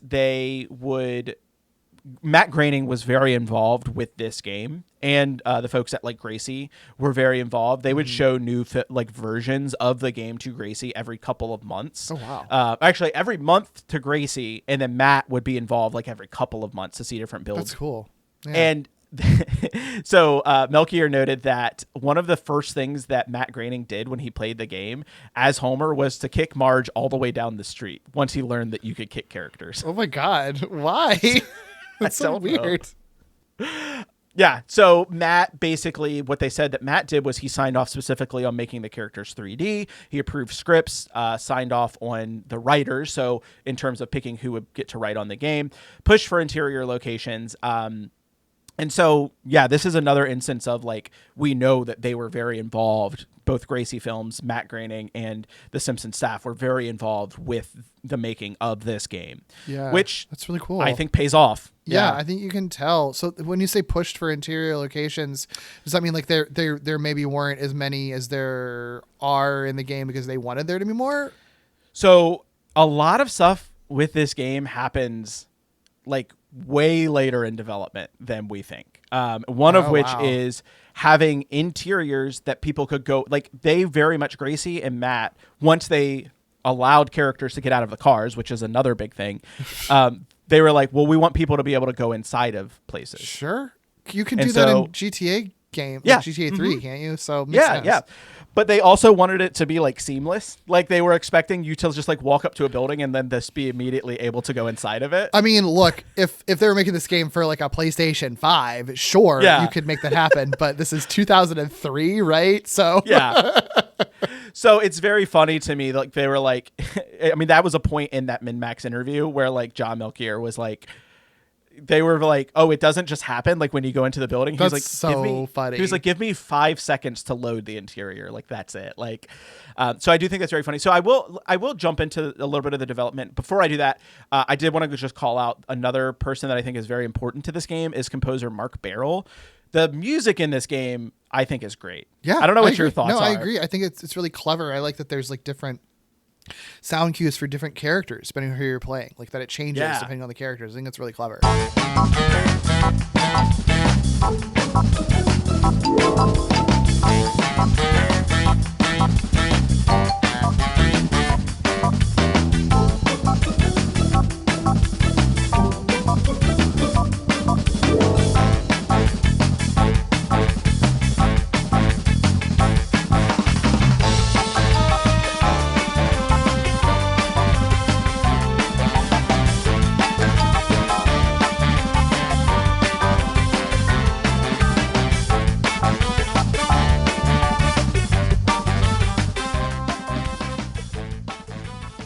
Yeah, so Mark Barrel was the sound director and lead composer. He also was a sound director on Road Rage, worked on Crash Team Racing, 50 Cent, Blood on the Sand, Jackie Chan Stuntmaster, and his first game was the soccer game Pele for Sega Genesis. I think he just did a phenomenal job with the music in this. Mm-hmm.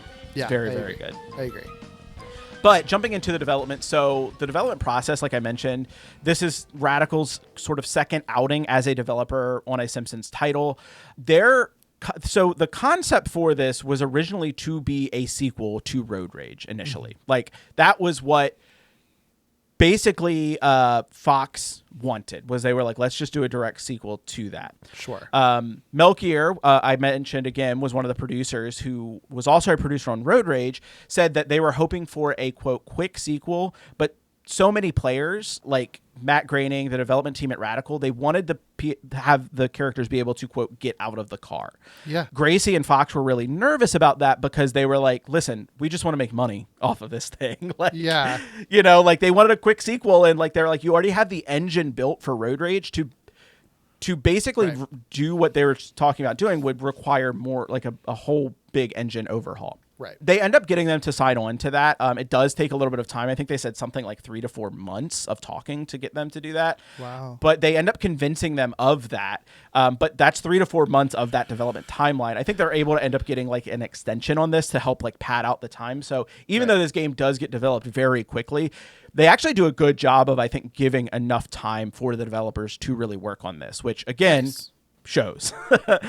Yeah. Grand Theft Auto 3 came out a month before Road Rage, so it's in October of 2001. So it's like way in the zeitgeist at the time, and so that's one of the reasons why I think they're very much like, let's do more of this, because like everybody's talking about GTA 3. They mentioned that like everyone like working on this game was playing GTA 3 in their downtime. It's kind of really serendipitous that they were already just, you know, kind of coincidentally working on a Simpsons in a car video game when GTA 3 gets big, because then it's sort of like, well, we've laid the groundwork for it and proven that people like Simpsons driving cars and that we can do it. So now we can just like go further in this other driving cars game that has more stuff to it.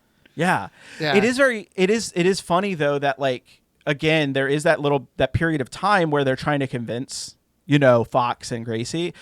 A lot of the on-foot gameplay comes late into production. Like a lot of the stuff that you can collect and things like that after like getting out of the car comes like later on. Wow. There was also a question of even whether or not the characters would jump and how high. Like that was like a whole thing too. So like, yeah, because then it becomes more of a, like the more you lean into it, the more it becomes a platformer, and that's a totally different game. So yeah.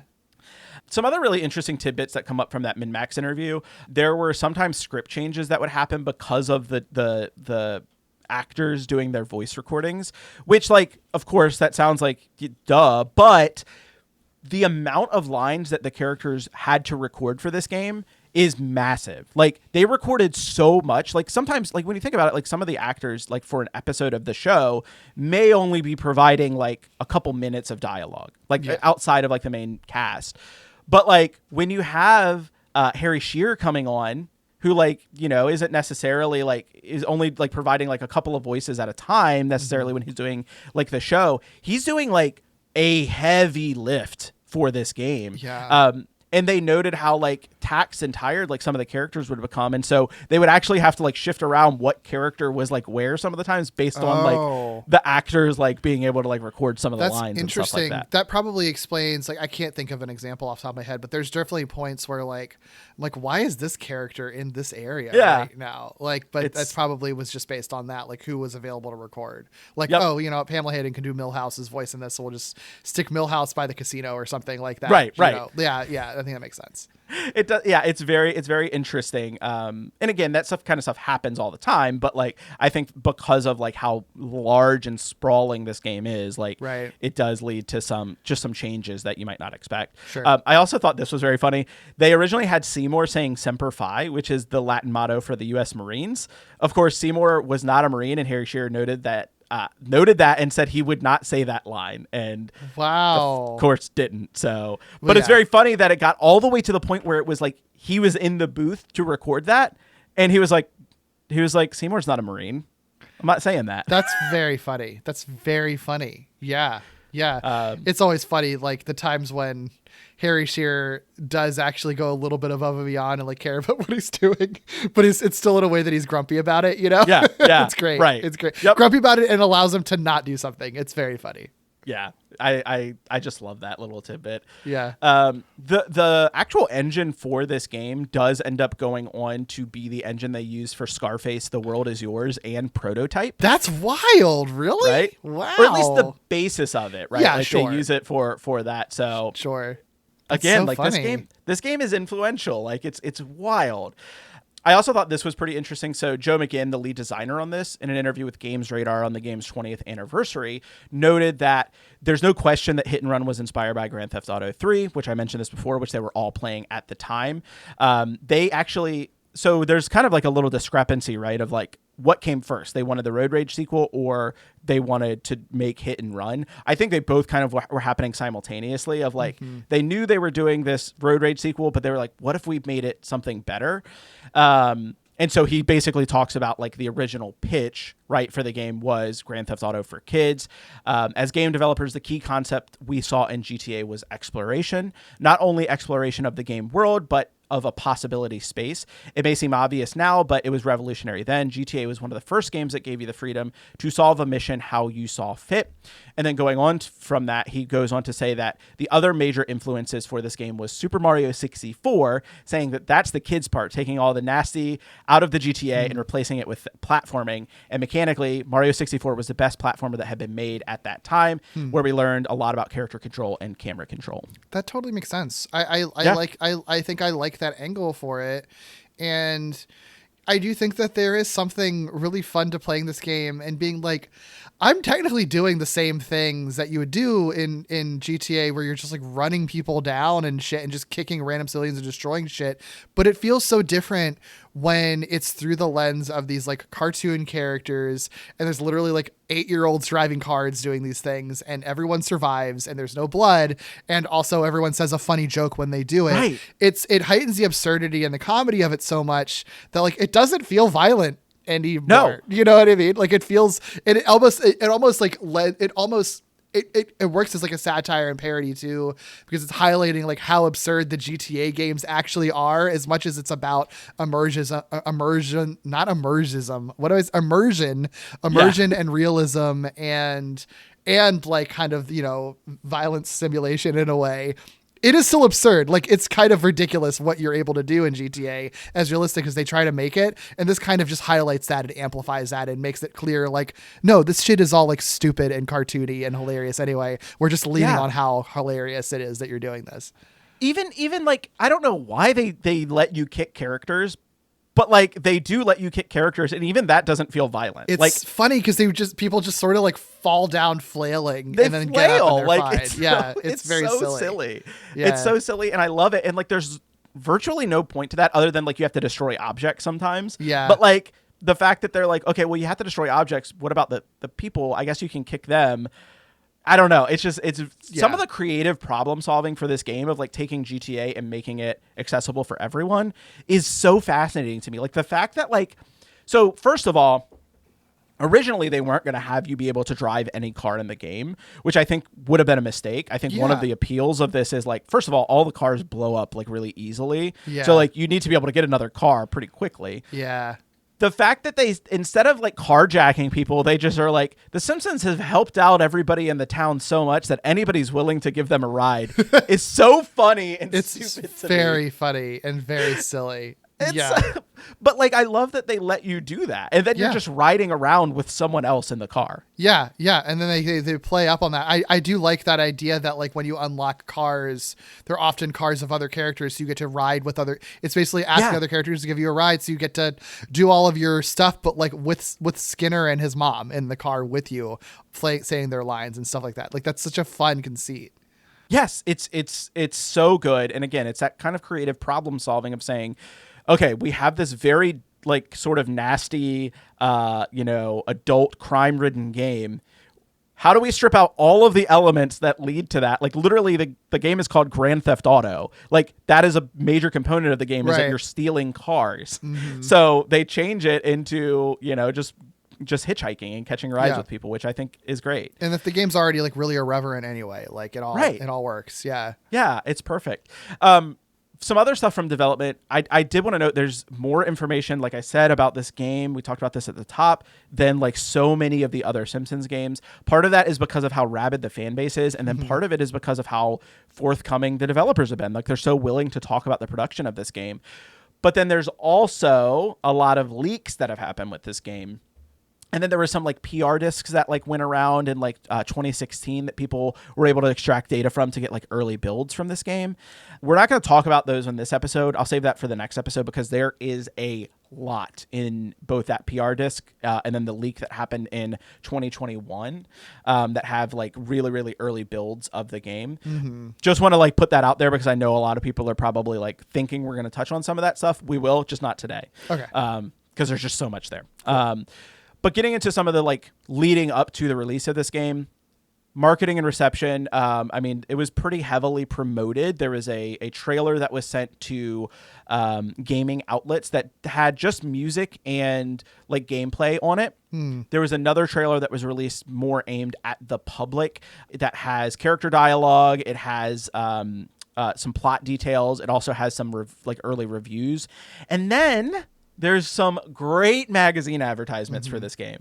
I think instantly, I think it's so funny when you compare this to past games where they have like barely a tiny little screenshot from the game in it.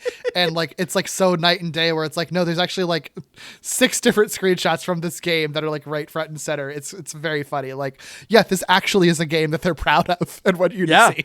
They were very proud of this. Also the art, I love like there's this, so on this image, and I'll share it out when we share out the episode, but it's Homer holding up the world a la Atlas. And it says, the fate of humanity rests with Homer J. Simpson. He is just in his briefs. There's a quote from Electronic Gamer Monthly underneath of it that says, best Simpsons game ever. Good drawing. It's a great drawing. I love it. And there's also a tagline for this game: save Springfield by car, by foot, by the seat of your pants. It's great. There was a website for this as well. It was hitandrungame.com. I'm sure you can access it using the Wayback Machine. I did not actually do that for this episode, but I'm sure you can go do that. And then at the game's release, GameStop offered a promotion where you could get a free hit and run hat with the purchase of the game. I'm not above begging for free stuff. If anybody is a fan of us and they have this hat, let me know. I will buy it from you, or if you want to send it to me for free, that would be great. I need that hat. That hat fucking rocks. It's a nice hat. Yeah. It's Malibu Stacy. She's got a new hat. It's a hit and run hat. I also will note that this game, we'll talk more about like the reception and awards and stuff like that too in our next episode, but this game was very well received. Like it gets Computer Games Magazine named it the 10th best computer game of the year in 2004. The 10th best computer game. That is wild to me. Oh, yeah, that is wild. In 2004 too. It's not like nothing came out in 2004.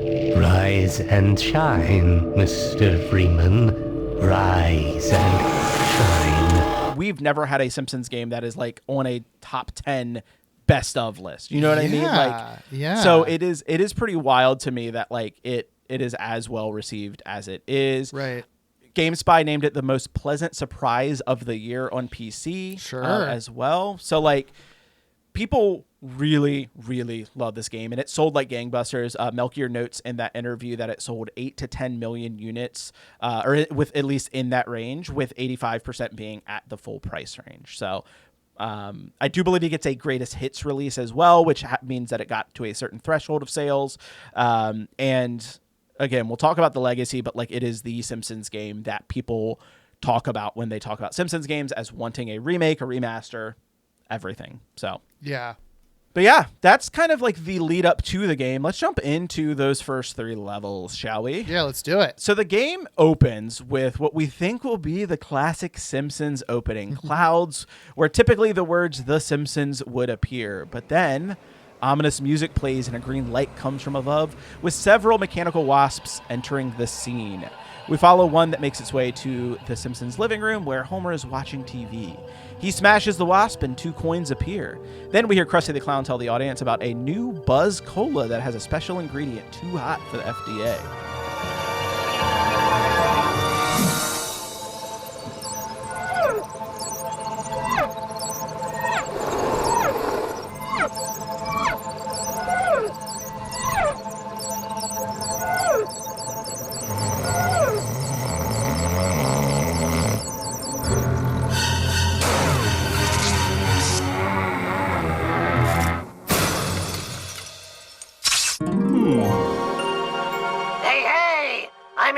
A new cola, kids. And this one isn't poisonous to anybody. That we know of. New and improved Buzz Cola is made from only the finest sugars and waters. Plus, it has a special ingredient too hot for the FDA. It'll give you the get up and go you need to do all the pathetic stuff you have to do. Try new improved Buzz Cola. Cola. Must get Buzz Cola.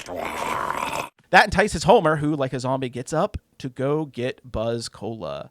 And then after this, we get a series of our first tutorials of the game, telling the player how to drive, as well as our first mission.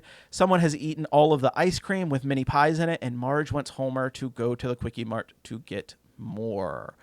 Yeah, I really appreciate that they just sort of throw in, like, here's things that are going to be story elements, and then it's sort of like, now forget about all of that right now. It doesn't matter because we're just going to play the game for a little bit. Like, it's great. I like that because I do think it's signaling, like, there is a plot to this. Like, it's not like this is going to be a random game, but we know you don't want to immediately get into, like, weird stuff. You just want to explore Springfield for a couple of levels, and it just, like, lets you do that. Like, and I think that's really, really, I think that is really well done because obviously the majority of people are here just to drive around in Springfield and see funny jokes, you know, like, and absolutely giving you that. And then eventually you'll start getting introduced to the actual story of the game. I wanted to ask, like, what did you think of the tutorial and, like, the sort of jokes that they crack at the tutorial? All right, player one, Homer.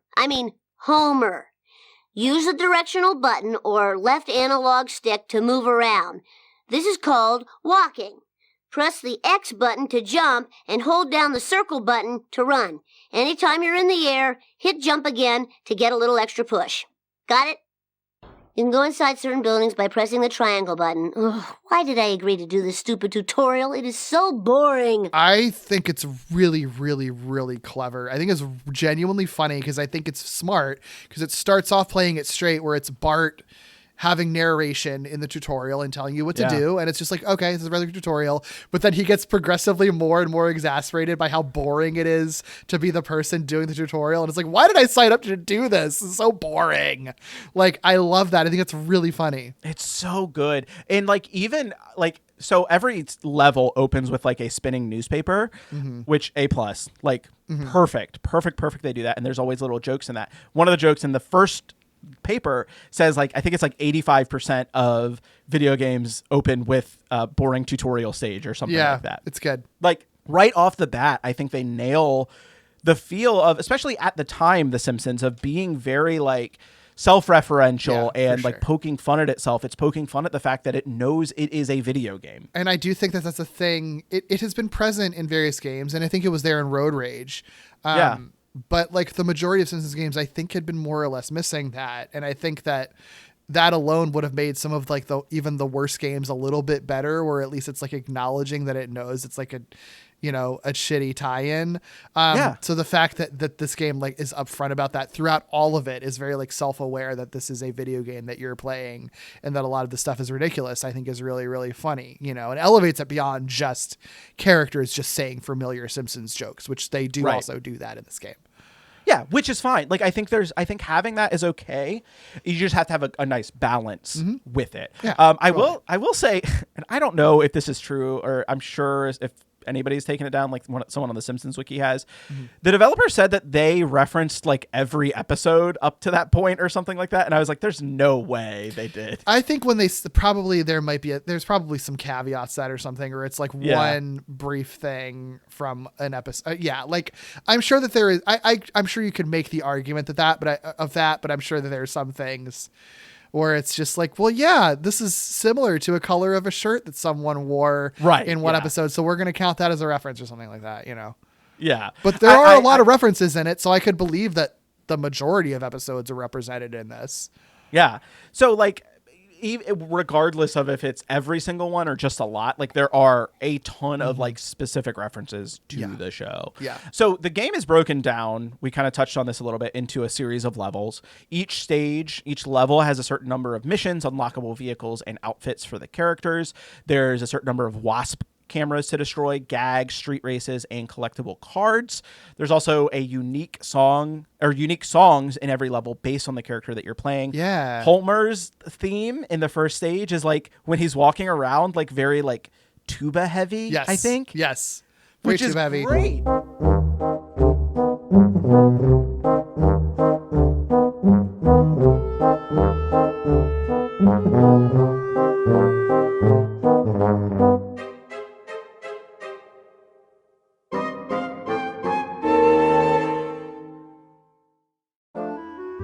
It feels good for like a big dude walking around and Homer is Yeah. just like a lumbering guy. Like, I think that totally makes sense. Yeah, I love that. And then his driving, like in some of the missions, like when he's doing something that's like timed, he has like a very 70s style like driving theme, which also works. Like they really nail. I can't compliment the music choices enough in this game, because I think it really nails it, and it really like elevates the game in a way that like you don't really expect it to, but it works so well. Yeah, absolutely. Level 1 is, again, it's Homer, and the stage is very plot disconnected, but it does serve as like that great opening to the world. In it, Homer is tasked with a variety of different simple missions, each with different objectives that will continue throughout the game. There's time collection missions, simple retrieval missions, and then on-foot missions, as well as a destroy other vehicles missions. All of those are repeated throughout the game. As the stage progresses, we learn that the Wasps are actually surveillance cameras that are watching over the people of Springfield. Burns is suspected, but he tells Homer that the Wasps are not his doing, and that the surveillance vans are just pizza delivery vans at the end of the level. And then the other thing we should note here too, is that there's those collectible elements to this game. Oh yeah. One of which are the cards, which I really felt like reminded me a lot of Virtual Springfield, because there were like the cards that you collect in Virtual Springfield as well. Yeah, that's right. But these are much more detailed, I think, than that. What did you think of the cards? Yeah, I think it's a fun way to pack in more references where if you can't figure out a better way to put them somewhere. Yeah. Because I think they span from being like very obvious iconic ones, like the Mr. Sparkle box, I think makes total sense for one. But then like, the homemade football, or like even like the carbon rod, like stuff that like, it's like, oh yeah, like it makes sense that you would acknowledge that, but like where else would you fit something like that? Be able to recognize that you can put it as a card. Yeah, I think that makes a lot of sense. And then they even have like, they tell you like what episode it's from. They tell you, I like give you like a little quote. That kind of stuff is cool. See, that kind of stuff I think is really smart, because it's one of my favorite things that tie-in games can do, where it's almost like obviously if you're familiar with this stuff, you're kind of excited to see it, and it probably hits, there's like a certain type of dopamine hit of like, I understood that reference, but I think it's also works for new fans or people who haven't engaged with the whole history of it, because it almost gives you like a little bit of like a fun kind of lesson, that you can then look into, like a fun kind of lesson for like, here's a thing that like fans of the show will get, and now you can get it too, and here's what it's from if you want to see the episode it's from. Like one of my favorite things like that I remember from the Spider-Man game that came out in 2000 was that they would have like collectible comics covers, but in the gallery you can look up and they would have like a summary of the issue and why that was an important issue with it.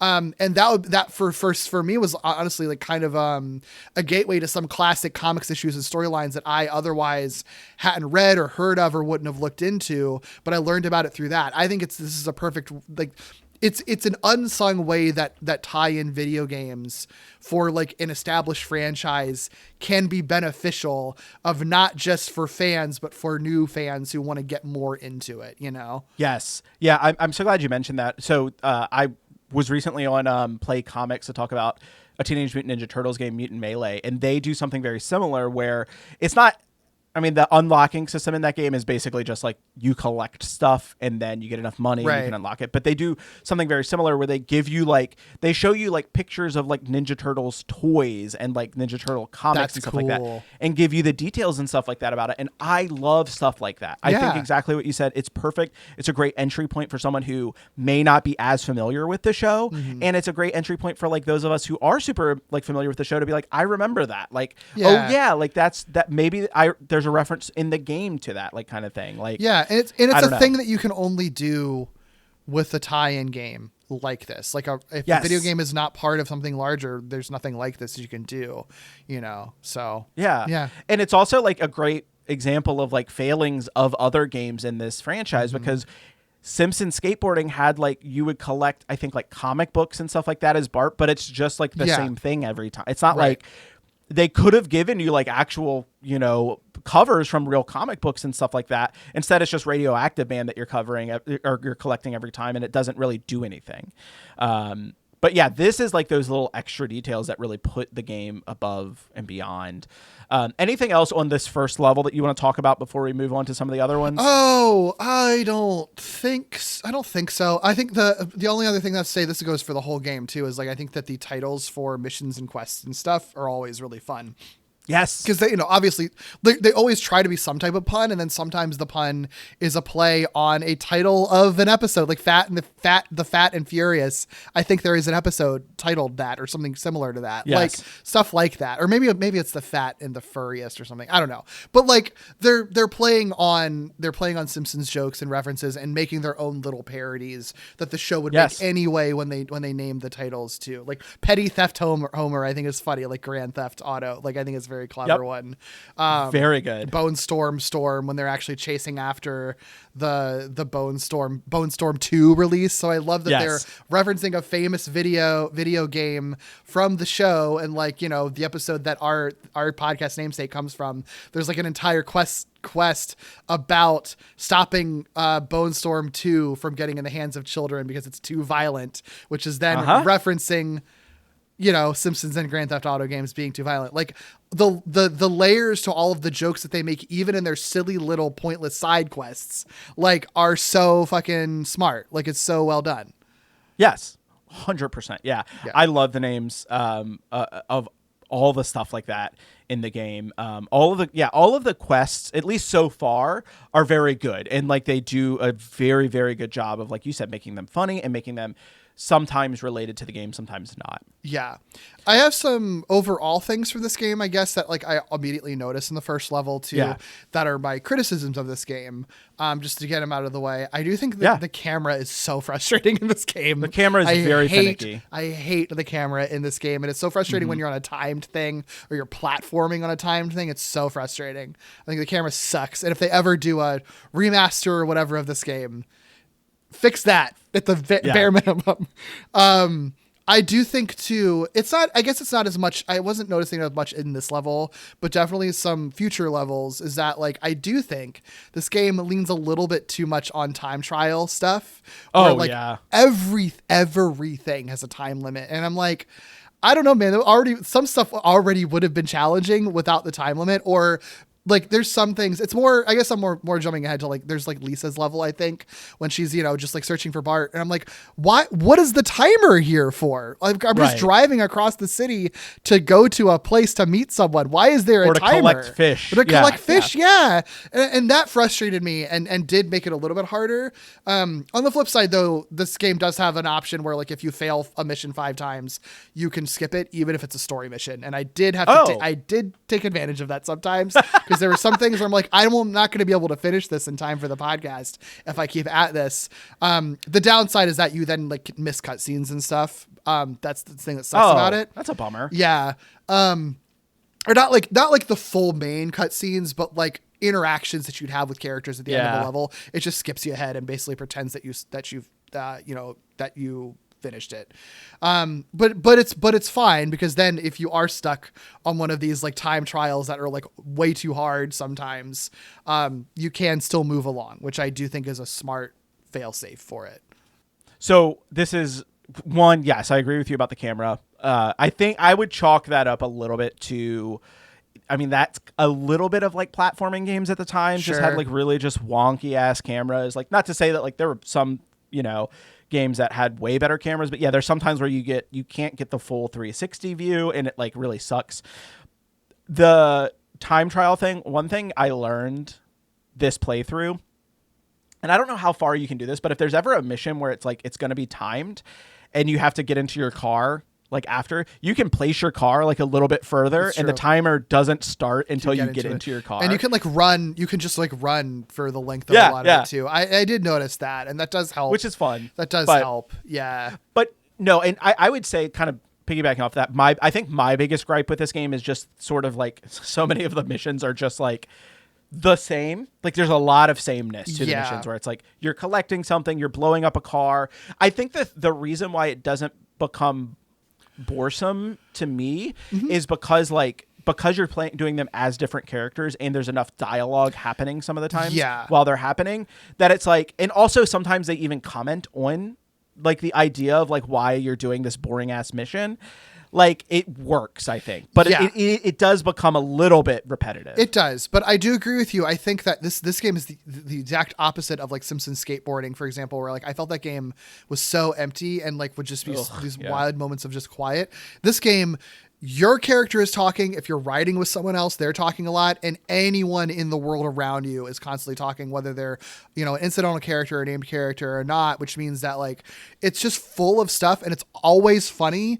And I feel like I find myself, even if I'm doing one of these kind of repetitive missions, like I'm still finding something new or hearing a new joke that I hadn't heard before. Or if I'm hearing it again, it was a funny joke and I'm happy to hear it again. It's like, that helps so much.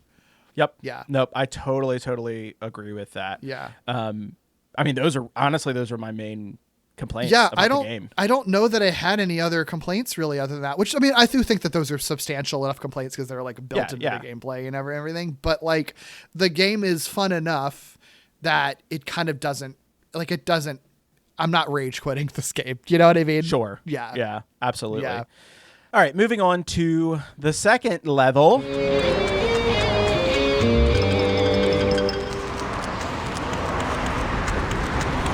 I gotta get the new Bone Storm or I'll be as uncool as Millhouse. I'm standing right here, Bart. Hey, that's great. You better get out of here, Bart. Principal Skinner's looking for everyone that skipped school today. And when you're caught, it's expulsion, Bart. Expulsion! This features Bart in downtown Springfield. Bart skips school to try and get his hands on a copy of Bone Storm 2, which the player has just helped Marge destroy in the previous level. I love that sense of like kind of continuity. It's so there. good. It's very smart. Yeah. There's so many times when they do that where there's like some level of continuity across levels and it's so well done. Yeah. Like it's like a little tiny thing, but it works so well. Yeah. His adventure takes him all around town, eventually gathering fireworks for Kearney, helping Comic Book Guy post online about a new McBain film, and finally learning that Frank bought up the remaining copies of the game Bone Storm 2 to channel their violence into Truckosaurus. Bart is then tasked with helping Frank complete Truckosaurus, and after encountering it in a cutscene, he's abducted by a UFO to end the level. Yeah, I mean, this is the last level that doesn't really have like huge story implications until the very end. But I don't know. It does feel right to me because you basically by this point will have been kind of fully immersed in Springfield. No, absolutely. Yeah. It the elements in like some of the way in which they're like scattering around, like just like you'll have the cameras like littered about. There's the Buzz Cola cases. Like you start to get like stuff that's like a little weird going on. There's something weird going on. And then when you get like the abduction, like at the end, which is like very, very weird, like it just kind of is like, oh, okay, now we're really getting into this. And I do think like the other thing that's really interesting about this is like, it doesn't feel like you're missing out on anything by not playing in like mission driven or like plot driven missions. And sometimes it's kind of hard to differentiate what's the sort of plot driven and what's a side quest anyway. I mean, like literally you can look at what the main story missions are, but what if you're just playing the game and just hitting up wherever there's anything going on? Like it's kind of hard to tell like sometimes when it's a story thing or just a for fun thing because they're all like kind of equally weighted in the level of comedy and dialogue that they have. You know what I mean? Can I also just note there is a stage or a mission in this stage titled Bart and Frank. Like Bart and Fink. Which is, like a play on Bart and Fink. That becomes an episode title in season 37. So like... Oh, wow. That's so... And okay, there's many levels to this because there also was already an episode of the show that was already a play on Bart and Fink because it was called Bart the Fink. And then this is a different play on Bart and Fink. That's so funny. That's so weird to me. The episode it's season 37, episode 6, which aired November of this year. Oh, wow. That's really November funny. 9th. It's a secret message. You're trying to tell us that they're doing their remastered Hit and Run or Hit and Run 2 is coming out soon. And that is their secret clue that's going to be happening. No, absolutely not. Yeah. I wish. I don't know, man. We'll talk about that next episode. Sure. Yeah, I'm sure that could be in the works. Yeah. But yeah, this episode I keep saying this episode. They do kind of feel like episodes. They could have just called like the different ones episodes. I guess they but could whatever. have, yeah. It doesn't really matter. But like this level is very fun. You're in kind of like more the metropolis section of Springfield. Yeah. There's some really fun stuff in this area. Like you have obviously like the town square. A lot of the bits are really funny, the gags that you can find. And then the highway itself is just like really fun to actually drive on. Although it's very funny that it's like mostly unpopulated. Like there's a lot of cars, but like not as many cars as you would expect. Yeah, I get this level and the Lisa level confused because they're both like kind of city-ish. Which one is the where like the dam in Bart's level? That's Lisa's. Okay. I'm getting those two confused then. Never mind. This one is it's really hard to say because like so much of this stuff is like not like canon in the show, like where building placements and stuff like that are. Yeah. But this one has like I said, it has the town hall, it has the Jebediah Springfield statue, of course, which you can knock the head off. Mm-hmm. Love that. This is one of the places where it does feel like there's like it does feel a little emptier in this section some of the times. I agree with you. It definitely did, which is sort of odd. Yeah. But there's something really fun. So every stage has like some like special cars and stuff like that aren't unlockable, but that you can still drive. Do you know what the special one in this one is? No. It's the monorail. Wait, you can drive the monorail? You can drive the monorail. How do you do that? I need to look that up. If you get up to where the monorail is, you can get into like the cab and just like drive that off of the like actual thing and like drive it around. That's so funny. Okay, it's I so will check good. that out. I mean, there's a lot of fun secrets in this game. I mean, even they make a thing out of like, what do they call it? Where you're like finding specific references and like that counts for like the references you find it. There's a name for it that they gags. They're gags. Yeah, which I think is really fun too. Like I think the first one has the Quickie Mart with the Frostilicus where Jasper's in the freezer, like stuff like that. Yeah. I mean, I love that. No, that's so good. That's so good. Yeah, and then there's the rocket car in the first stage that you can drive that is like very fast but like blows up like really, really easily. Right. My favorite is in Lisa's episode, so once we get into that one, I'll mention that one. But anything else in this stage that you want to talk about? I think it's funny that Bart says "ow my coccyx" and "ow my ovaries," which are both things he's said in episodes before, but like those are things that he says I think are very, very funny. I was just gonna say some of the outfits too, like the. I was just gonna bring up the costumes. Yes. Yeah, I think the costumes are good because I immediately will play it in different costumes. Like Homer, I played it in his underwear for a while, and then I played it as when I unlocked the Moo Moo one. I played him pretty much exclusively in the Moo Moo. Bart, I played him as Tall Bart, and then Lisa, I went back and forth between Cool Lisa and I'm a Monster Florida outfit. Those are the exact ones I played with as well. Yeah. Like Moo Moo, Homer, S tier costume. The fact that Moo Moo Homer is basically like a different character design, completely like a different frame and everything, because he's a completely different size. I love that so much. Yeah. Bart, I think I played as Tall Bart a lot. I also unlocked Ninja Bart as well. Yeah, that's a good but one. then I switched to Tall Bart because that's just another just S tier costume. It's and so yeah, funny. Cool Lisa was my costume of choice for her. Yeah. Because it just freaking rocks. Like, it's great. It's so good. Yeah, the costumes are great. Costumes are great. And I do like just how much Bart's level centers on Truckosaurus. Like that felt for me specifically. So yes, I was very happy about that. We'll talk a little more about Truckosaurus next month or next. So there's more about Truckosaurus. That has me very excited. More Truckosaurus lore, we'll say. Interesting. Okay. With this game. So yeah, I'll dangle that little teaser. I'll dangle that so people will tune in next time. Jumping forward, so right after Bart gets abducted, we get to level 3, which is Lisa's I keep saying episode. Lisa's level. Well done, my little sociopath. I like to smash. Now there is no chance my Truckosaurus will go on a killing rampage with the screaming and the sadness and the hosing of blood off the robot. Oh yeah, I totally rule.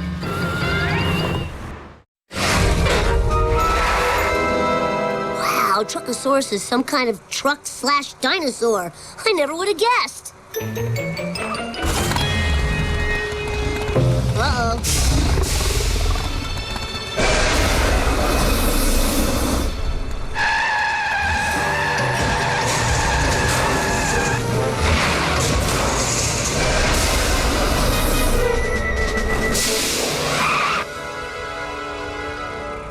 Yes! Everybody do the Bartman!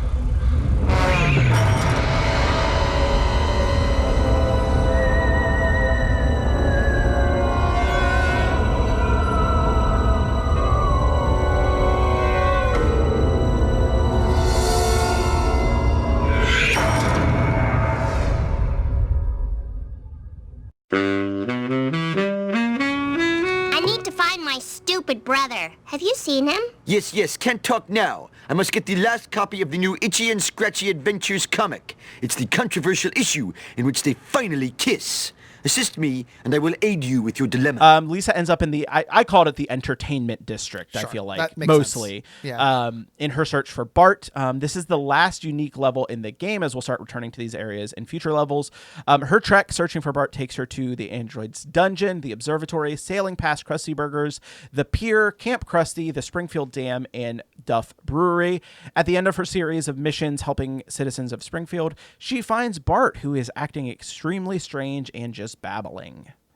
Yeah, Lisa's level is fun because there's such a trajectory to it. Yeah, of Lisa like searching for Bart, and then everyone in Springfield being so wildly unhelpful. Yes, it's very funny. But I just love like the beautiful sunset at the pier where you first start, and like where you spend a lot of time at. It's gorgeous. Such a beautiful looking level. The stage is gorgeous. Yeah. It is the most beautiful of the stages. I love that it's Lisa's level because I think Lisa is like such a fun character to play as, and just a fun character in general. I love Lisa as a character. Yeah. And yeah, I think it's just so beautiful. Like the actual sun setting, like makes this stage just so fun to be in. Like I want to spend more time in this stage than any of the other stages. It's a great one, and this is the one that I think has the escalator. Actually, now that I'm thinking about it, because you can ride up the escalator and then like burst right through like one of the crusty glass things. Yeah, it's so cool, and yeah, it's so beautiful, and the locations are so fun too, because you're driving through the Duff Brewery, and they're playing like the Duff Beer for You, Duff Beer for Me song, and have the Duff Beer dude costumes, I forget their names, and then Krusty Lou Studios is also like fucking cool as hell. Yeah. It's really it's so cool. This one, I mean, I feel like I noticed more references in this one than any of the other ones. You can go in the lighthouse, and the lighthouse is Earl the Lighthouse. Yep. And like some of the sea captain stuff is really funny, where it's, you know, she's like where the sea captain tells her that Bart boarded a ship, and she's like, "Can you take me there?" He's like, "Nar, I hate the sea." Yes. Which is also from an episode, but it works in context for the mission too. It's very funny. I feel like this is probably out of all of the levels, I feel like it has the most in it. Like it has the most to see in it. Totally does. And it somehow feels like it's the smallest. I don't know if that's true, but I guess not really, because actually it does sprawl a lot when you get to like the dam and the observatory. It sprawls in a lot, and it's very concentrated too, like somewhere on the pier where it's like basically a maze of little shops and stuff. Yeah. It's really, really cool. One anecdote that happened in this level for me is like during one of the Skinner and Agnes quests, where you're supposed to meet Dr. Nick at the casino, I guess for his like foot cream or whatever. I had done a hit and run, so there was cop cars following me, and I figured like, oh, maybe it'll reset once I talk to Dr. Nick.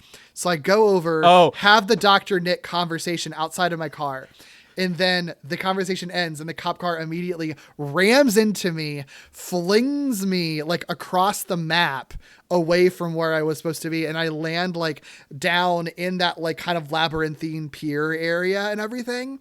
And I was like, I don't know how to get back to where I was to continue my quest.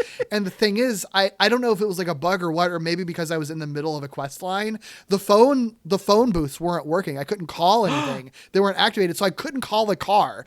And there in that pier area, there's like nobody driving cars anywhere. So I was like walking the entire length of the map to get all the way back to where I started, and it finally found a car to eventually drive back, but there's like no arrow or anything telling you where to go. So I just had to use my memory to try to find my way back to the casino. Eventually got there. It took me such a long time. The cops literally like stranded a little girl on the other side of the docks. I had to walk all the way back with like no phones or cars. Finally got back to where I was. Got back in the car, started the trial, missed the time trial, like lost it, and then it should be back to the entire beginning of the Skinner quest. So all of that was pointless anyway, because it reset me to before I met Dr. Nick in the first place. So I was like, well, fucking next time I'm just gonna reset the game, and that happens again. Can I just say though, it's very funny that you mentioned that, because I had a very similar situation. I didn't get like stranded, but like I literally got out of a cutscene in a hit and run, and the cops literally just fucking ran my ass over. Like, God, it was so funny. Like, fucking I mean, ACAB, man. Yeah, it probably would have like sucked if it like what happened to you happened to me, but like it was very funny to me that I was like, oh yeah, I guess I just am still wanted by the cops. I will note there is a mission with Police Chief Wiggum, and I needed to go back and test this out. I don't think you can get a hit and run. I did check it. Yeah, your meter doesn't go up at all. That's actually really smart. It's such a that's such good game design and such good again, just stuff that they didn't have to do, but they do that, and like it works so well. It's so cool. This stage, I mean, is where I think the game like really hits its stride, because like you do get so many of the references. It starts you out in Android's dungeon where there's like so many, like you can just see like references and stuff like that galore. It also gives you, this is where you learn, like when you collect all the cards, there is a reward that you can get, and it's in Android's dungeon. What's the reward? I didn't get it. You won't get it until you beat the game and collect all the cards throughout the entire game. I see. Well, that's definitely not happening for me, but awesome. I love that. Yeah, we'll save that. I do I think it's in that first comic book guy mission where like part of his mission is like he's trying to get the issue of Itchy and Scratchy where they finally kiss. So good. So good. I believe, if I remember correctly, I think they actually do tell you what the reward is at that screen. I think it's an unreleased Itchy and Scratchy cartoon or something like that. Oh, sure. That makes sense. If I'm remembering right. I'll confirm that. Is that like the ticket or something that you can... That's what it is. Oh, yeah, okay, that's ticket. what it is. Yeah. I see. That makes sense. Yep. I was wondering what you would do with that. Okay, that totally makes sense. There's also a lot of billboards in this stage as well.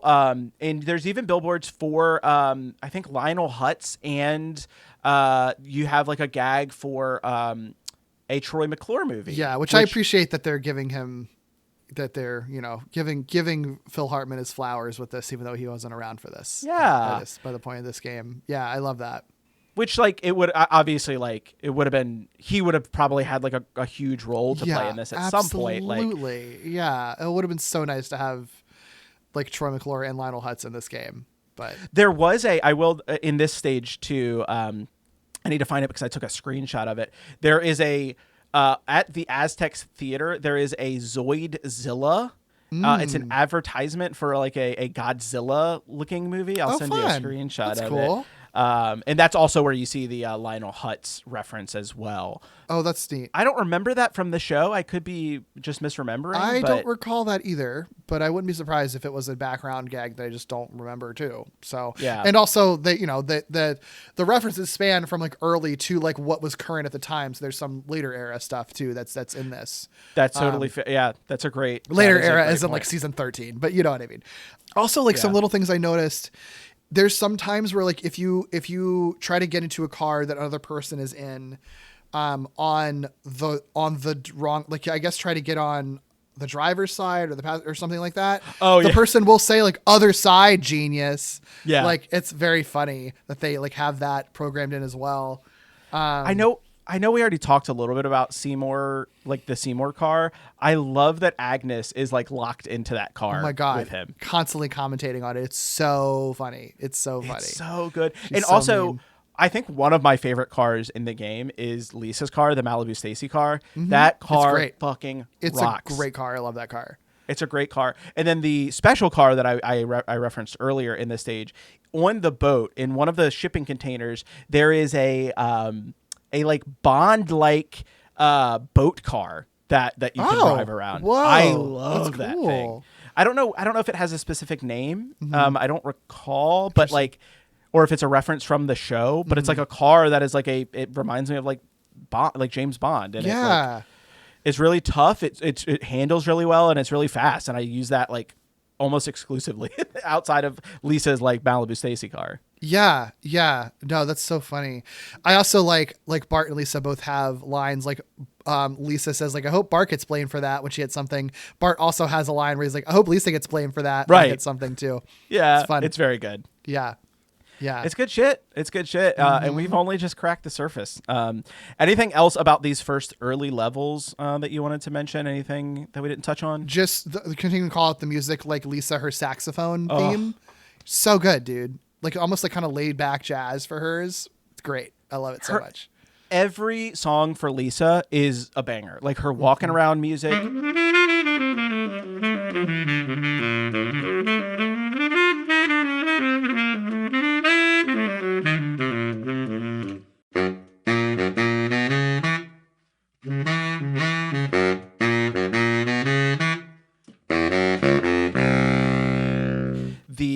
music when she's like in, chase sequences.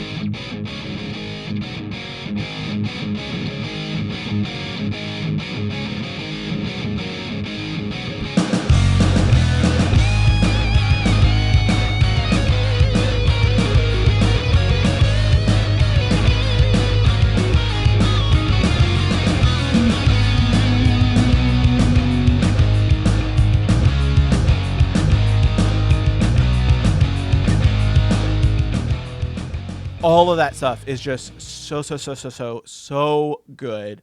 If I had one complaint about this stage, okay, and it's not even really a complaint, it's just like a silly thing. One of the things I love doing in Simpsons Hit and Run, or look at me, Simpsons Road Rage, is driving off the Springfield Dam. I'm so annoyed that you can't do that in this game. Yeah, it is. It's a minor weird gripe, but like I wish you could do it. Yeah. But they do have like a jump that you can do near the dam that's actually really fun to drive. Right. It's like, it's at the broken bridge, right? Yes. Is that supposed to be the bridge that got bombed in Bart's Comet? Is that what that one is supposed to be? Oh, maybe. That the rocket hit Bart's Comet, maybe? Yeah. That would be very funny if that was the case, because that, again, is like it's like a deep cut reference. Mm-hmm. So. Yeah. Yeah. Oh, and also Camp Krusty is here too. Oh, that's right. Yeah, I forgot about it. And you can raise the flag. Bart flag. Yeah. Yep. So. And yeah, like I said, we're just scratching the surface. There's a lot more to come with this game. But yeah, we will be talking about it again on our next episode. So if you're playing along with us, just finish out the game and just be sure to keep playing it. If our ideas are intriguing to you and you wish to subscribe to our newsletter, be sure to follow us on Instagram. We are at Simpsons Gaming Pod. And you can also email us questions, corrections, or just Simpsons quotes you really like at simpsonsgaming@gmail.com. You can also follow us each individually. Derek, where can folks find you online and listen to all of your great stuff? Yeah, you can find me most places at Derek B. Gale. My other podcasts include Walloping Websnappers, where you look at Spider-Man cartoons. I also have Skreeonk, where we look at Godzilla films. Gimmicks, where we look at weird and experimental episodes of television. And Falling with Style, where we look at the Pixar films, but also do segues into other types of animation. What about you, Tommy? Yeah, as for me, I am at Awkward Comma on social media. You can also follow my other show, Distant Echoes, a Star Wars podcast, where my partner Cass and I watch each episode of every Star Wars TV series in whatever order we please. This podcast is also a proud member of the Glitterjaw Podcast Collective. If you're looking for other queer media podcasts, you can check out the full roster of Glitterjaw shows at glitterjaw.com. Our incredible theme music was recorded by the band whose name you'd love to touch, but you mustn't touch. That's right, it's Max Power. A few of those dudes are now in a Taylor Swift cover band, Taylor's Version. Absolutely go give them a follow and check out a live show. They are Taylor's Version VA on social. And of course, remember, as always, tell your parents to listen to Lee Carvallo's Potting Challenge. And I am so sick of this happening. Go to hell. Go to hell, everyone.